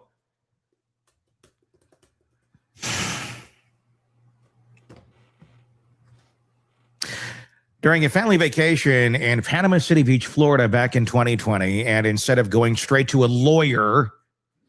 I'm pretty sure it happened in Florida, Bella. That's why they were talking about the laws of Florida. He picked up the phone and confronted the man responsible directly. Who's the man allegedly responsible? Joseph Duggar. He didn't deny it. He admitted it to the father. And because a Town police detective was quietly on the line the entire time, he admitted it again, twice, on the record. According to the arrest affidavit released by the Bay County Sheriff's Office, Joseph Garrett Duggar allegedly harmed a young girl on multiple occasions over the course of that vacation. He allegedly asked the 9-year-old girl, one of the Duggars, uber Jesus-y, oh my gosh, they feel this. So I'm surprised it's not happening in Florida then. Why are the cases not in Florida if it happened in Florida? Spirit, they know the way, they have the light, they have the only way in the light because Jim Bob says so. And when Jim Bob's your dad, and this, I mean, this is the. I hate these people. I hope you do too.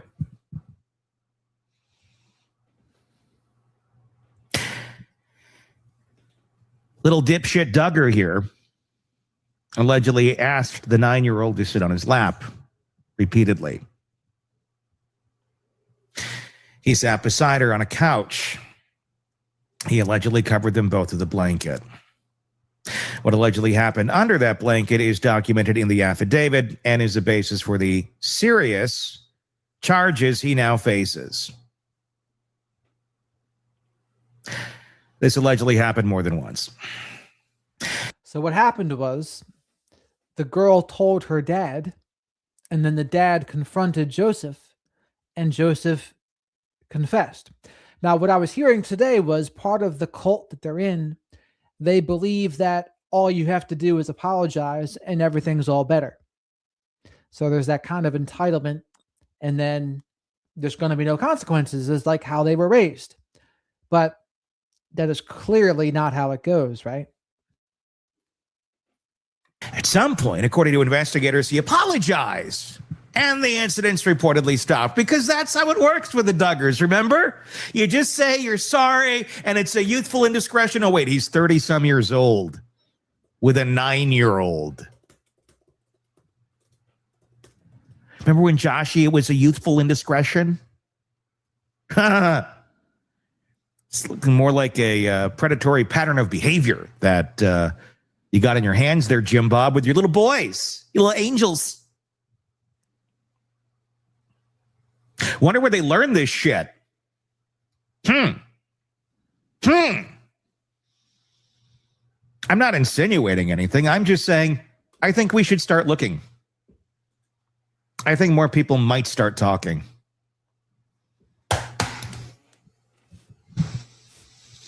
The girl told no one for years. She is now 14.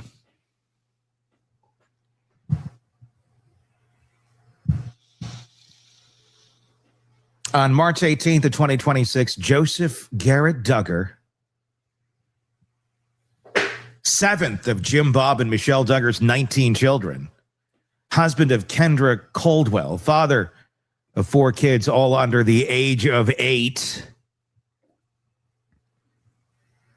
was booked into the Washington County Detention Center in Fayetteville, Arkansas. He was 25 years old when this allegedly happened. He had been married for 3 years. He already had children of his own. His mugshot was released hours later. Neutral expression, the messy hair, dark gray t-shirt, kind of that smug. I didn't do anything wrong. I atoned for it. What, but isn't this how this works? I say I'm sorry and everything just goes away. You shiny, happy mother.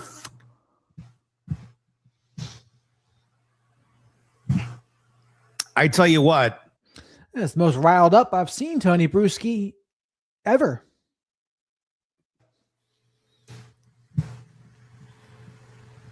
This Duggar lucked out again that the dad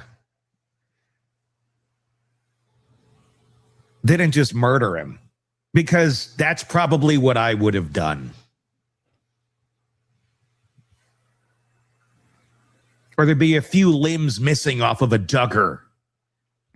Well, it's like that one dude in the airport in Louisiana.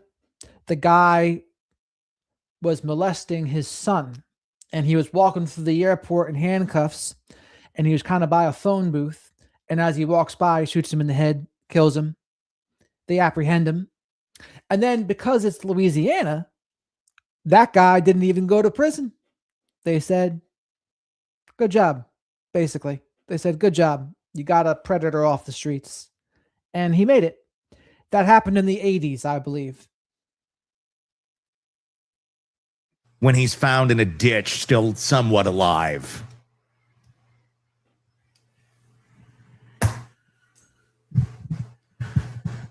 Another Duggar, another child, another arrest. And you know, and here's the thing. Jim Bob, dad to these vicious little monsters, he campaigned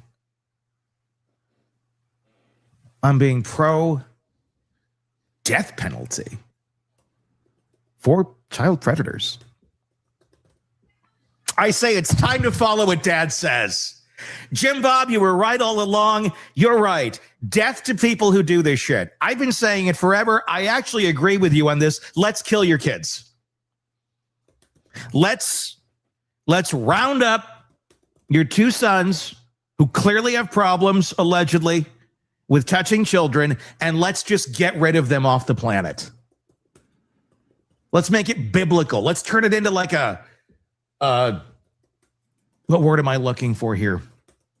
Let's turn it into some sort of a biblical story. Let's make it a parable, you know? And then you can write about it and you can start your own other religion or something and people will follow you. You can have the Book of Duggar where the father looks down at the sins of their children and says, no more.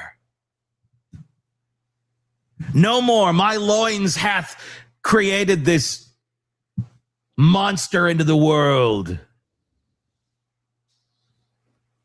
and thou shalt be taken from the planet. Right? Something like that. No, I'm not actually insisting that we go and kill the Duggars. Saying I wouldn't be disappointed if someone in prison decided to execute a certain plan that might be similar. But I'm just saying, this is... And that is how it works in prison. What happens is the guards tell them who is guilty of what. So if they see a child predator, they'll say, hey, this guy messes with kids. So that's their cue to go mess him up. And that happens pretty much in every prison you can go to. The only exceptions would be if the child predators go to their own little wing to protect against this kind of thing. But they can get them in county. County, that can happen easily. The difference with county is people are awaiting their court hearings a lot of times. So people are on better behavior in county sometimes. Some people can't control themselves anyway. But in prison, people have less to lose. They think, well, I got this time, so let me go do this. There's this one guy, he's killed 4 of them so far because he's in jail for life and there's no death penalty where he is. So he said, hey, if you keep on bringing them, I'll keep killing them. It's a campaign thing that he campaigned on. It is actually in Florida. Oh, wait, the charges are in Florida. In Florida, that's actually on the books. Now, does what he did meet that criteria? We'll be examining that in the coming weeks. Wouldn't that be nice? Oh my gosh, it actually maybe could happen by the state itself saying no more. And by, Jim Bob's own. Well, I wouldn't even say the criminals are being stand up. It's really more like some of them enjoy violence. So they do it under the guise of protecting people. But to be honest, they just like it probably is their excitement. You're in fucking prison for the rest of your life. Like, oh, what do I have to look forward to? I can go kill the child predator. That gives me some excitement that day.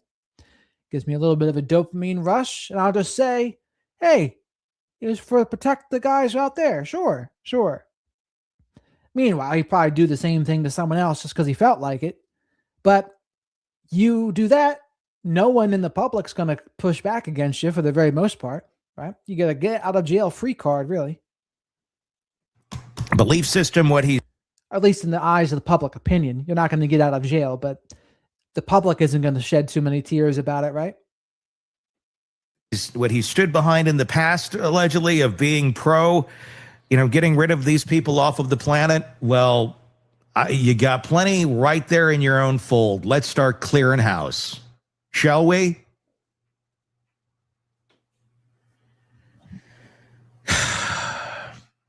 Another Duggar, another child, another arrest.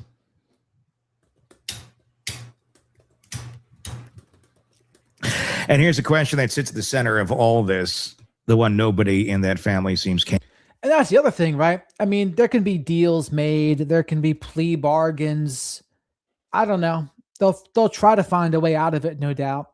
Now, if the crimes happened before they were signed, I'm sure the prosecutors would want them to be prosecuted under the new rules, right? I'm sure the defense will say, no. He did this before that, so it shouldn't apply. So then it'll be the judge's discretion, probably. Capable of answering. How many times does the same thing have to happen before it stops being a tragedy and starts being yes. Please remember to like the video. Likes are free. Likes are for Hootie Snacks for Shadow the Night Owl. Subscribe to the channel if you're not already. And this is a preview of a case we're going to go over later this week.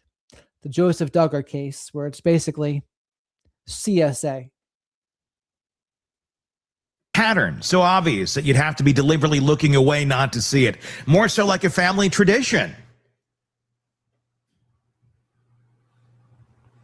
To understand what you're looking at with this family, you have to understand what built them.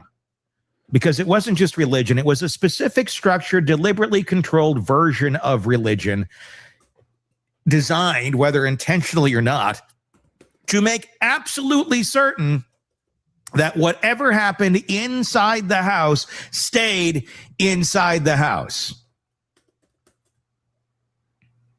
And we're going to be doing a large exposure piece on this group in the coming weeks.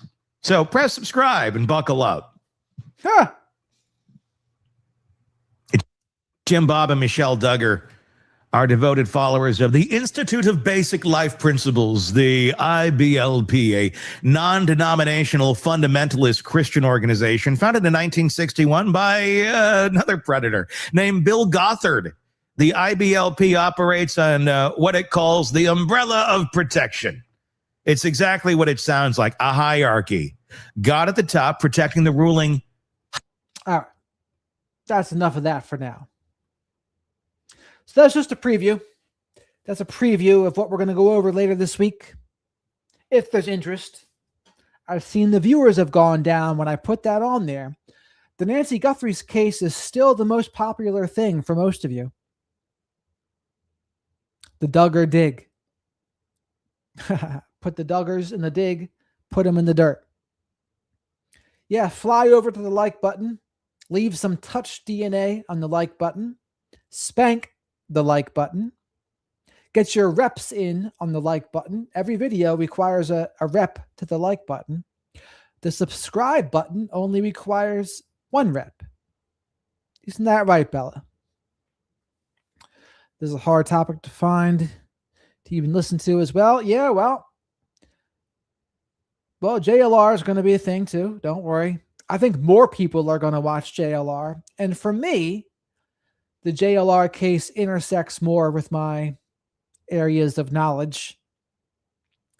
It seems like the Duggar case is really more going to be about, isn't CSA bad? Which, of course, everyone knows that. But the interesting part about that case would be the cult part and that whole family thing and how that goes. That will be interesting. 10 p.m. Eastern, a little bit after Josephine. Tomorrow, there will be 11:05 Eastern-ish because I have a consultation to be doing between 10 p.m. and 11. Thank you, Italian. Those likes, they do need some reps. Reps on the like button. Hootie Snacks for Shadow the Night Owl. Last week, Corey Richens killed Shadow the Night Owl with the fentanyl dose. I tried to get the funds to buy some Narcan, but Shadow didn't make it last week. Corey Richens got her. The bastard. She spiked his hootie snacks with frickin' fentanyl. Can you believe it? And if you're Eric Richens, or someone like Eric Richens, and you suspect your sandwich is poisoned, you got to take action. Got to take action. Exactly, Tron. That's what I said. What's up with all this animal violence? People are so mean to Shadow the Night Owl. What did Shadow the Night Owl ever do to you? It protected the area from rodents. Lindsay, welcome. Right, underdog? Spiking hootie snacks with fentanyl. Can you believe it?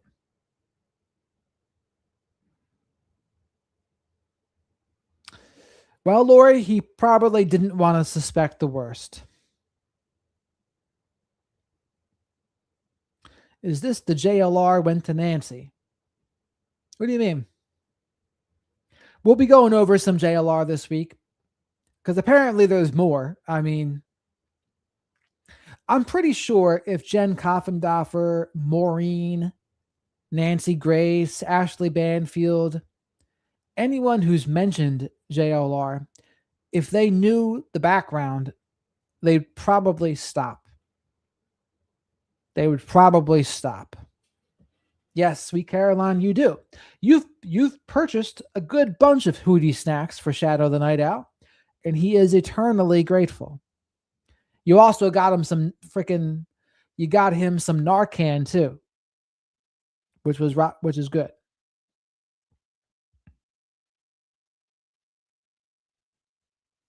Brian's Jared. You always spell with an O. Jared. JLR is fake as F. So concerned about Nancy. Meanwhile, yes. I mean, as far as he goes, I mean, Magnolia said it's really more about the money, which I would believe. Absolutely. Shadow the Night Owl. What a great question. Shadow the Night Owl is my spirit animal on the show. Because after all, many people that are the black sheep, many of them had a narcissistic parent. And during the day, they weren't able to be themselves. They had to walk on eggshells. They were belittled, put down, criticized. Whenever they were themselves, they were punished, guilt-tripped, given silent treatments, raged at. But there was one time of day where they were not in fight, flight, freeze, or fawn, and that was at nighttime when everyone went to bed. So a lot of people that came from a dysfunctional family, they prefer the nighttime because then they were finally able to be themselves, relax, be comfortable. For some people, this was early in the morning before people woke up, but I liked it. I liked the light. So that's where Shadow, the Night Owl, came from. He's my little sidekick in the evenings. That's correct, George. That is correct. But that was a great question, Lindsay. Very good question.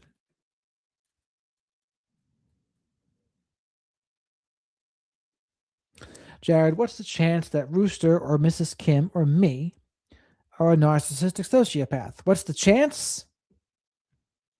Probably low. Low? I don't know about Tron. Maybe Tron, a little more than a chance.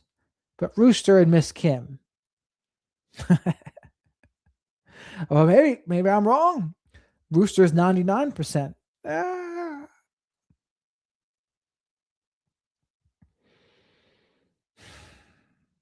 So what else do we have going on this week? I'm going to invite Dr. Z on to go over JLR at some point. Christian John, all of you who know Christian John, I'm going to invite him on. How about you want me to invite on Marcella from Beyond the Bruise on Instagram? Any of you Instagram peeps here? She's fairly popular on there. More popular than me on Instagram. Hunter, JLR is alleged to have been abusing Jamie for the last several years. Physically, emotionally, financially. Dana, Kat was here not last night, but the night before, because I didn't go live last night. But there was a night before that she wasn't here. You're right. Maybe she's going through something. I don't know. We'll have to ask her when she comes back. Yeah, well, JLR has plenty of money for lawyers for now. Over the last several years is when they said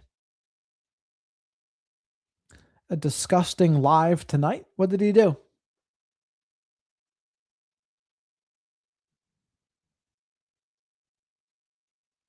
On his channel?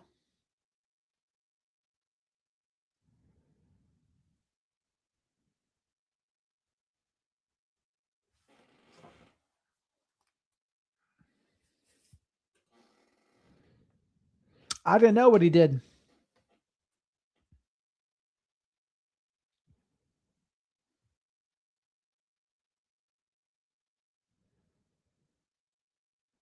It's all just the same, or so it looks like.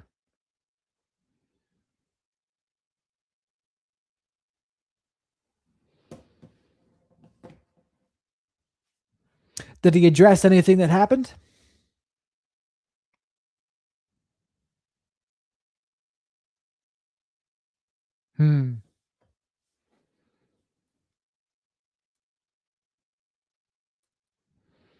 I don't know what DGL is either, Tim. I know not. But yes, while you're all here, please remember to like the video. Likes are free. Subscribe to the channel if you're not already.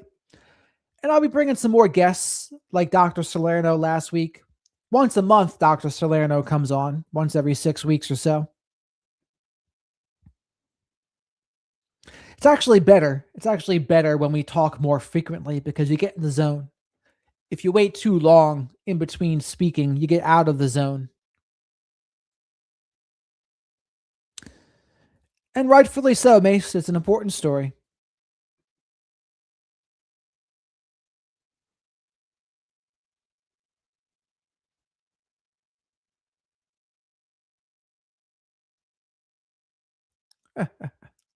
Rooster, there's comedy here all the time, especially when Kat and Livin are here, right?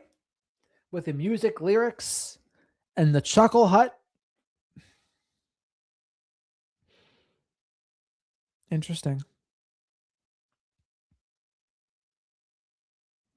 Dad going live. I've heard about them too. Dog goes live. Ooh. Dad. It's Dad, though. Dad goes live. Of course. Who doesn't like a raunchy joke? Although I get in trouble for it too, don't I? Some people say, how dare you be joking during a serious case? And I say, hey, we can't be like a funeral in here. A funeral parlor. Apparently he had some sort of hearing March 17th, and the next thing is in April. It's pretty weird. It's pretty weird how he was even able to get away from Washington. I don't know how he did.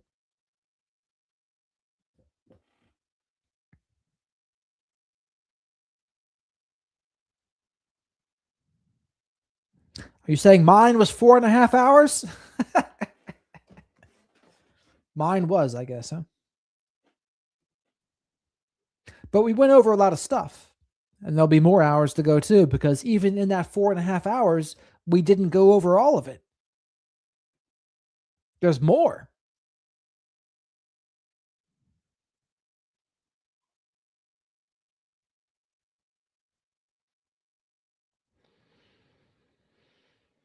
Yeah, so, but that was very informative though, was it not? That Dietz video was very informative. I did not know that. I did not know what they were talking about. And it colored my perspective, that's for sure. So, wild times. I'm so appreciative that you covered JLR's past. I was following him and a survivor of DA. Yes. Understandably so, Lindsay. I'm sorry that happened to you. There's a lot of people here that have happened to as well. because I talk a lot about narcissism and coercive control, narcissistic abuse.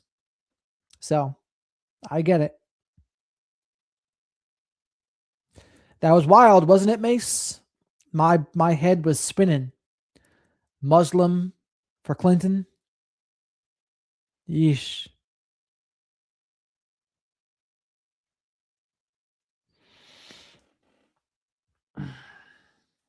Well, you're telling them to wake up, George, but it's about time to be going to bed. It's about time to be logging off in a minute. You got it, Autumn. Like I said, I'll probably be going over it tomorrow night or Wednesday night. And we'll see. We'll see what else happens. Al tacos again. My Lord. Too many people here that don't like. That's the problem. Like the 612 watching. Maybe they have it on the background. Like you watching in the background. Get in here and like the video. Like they'll say, I'm watching it on TV, so I can't.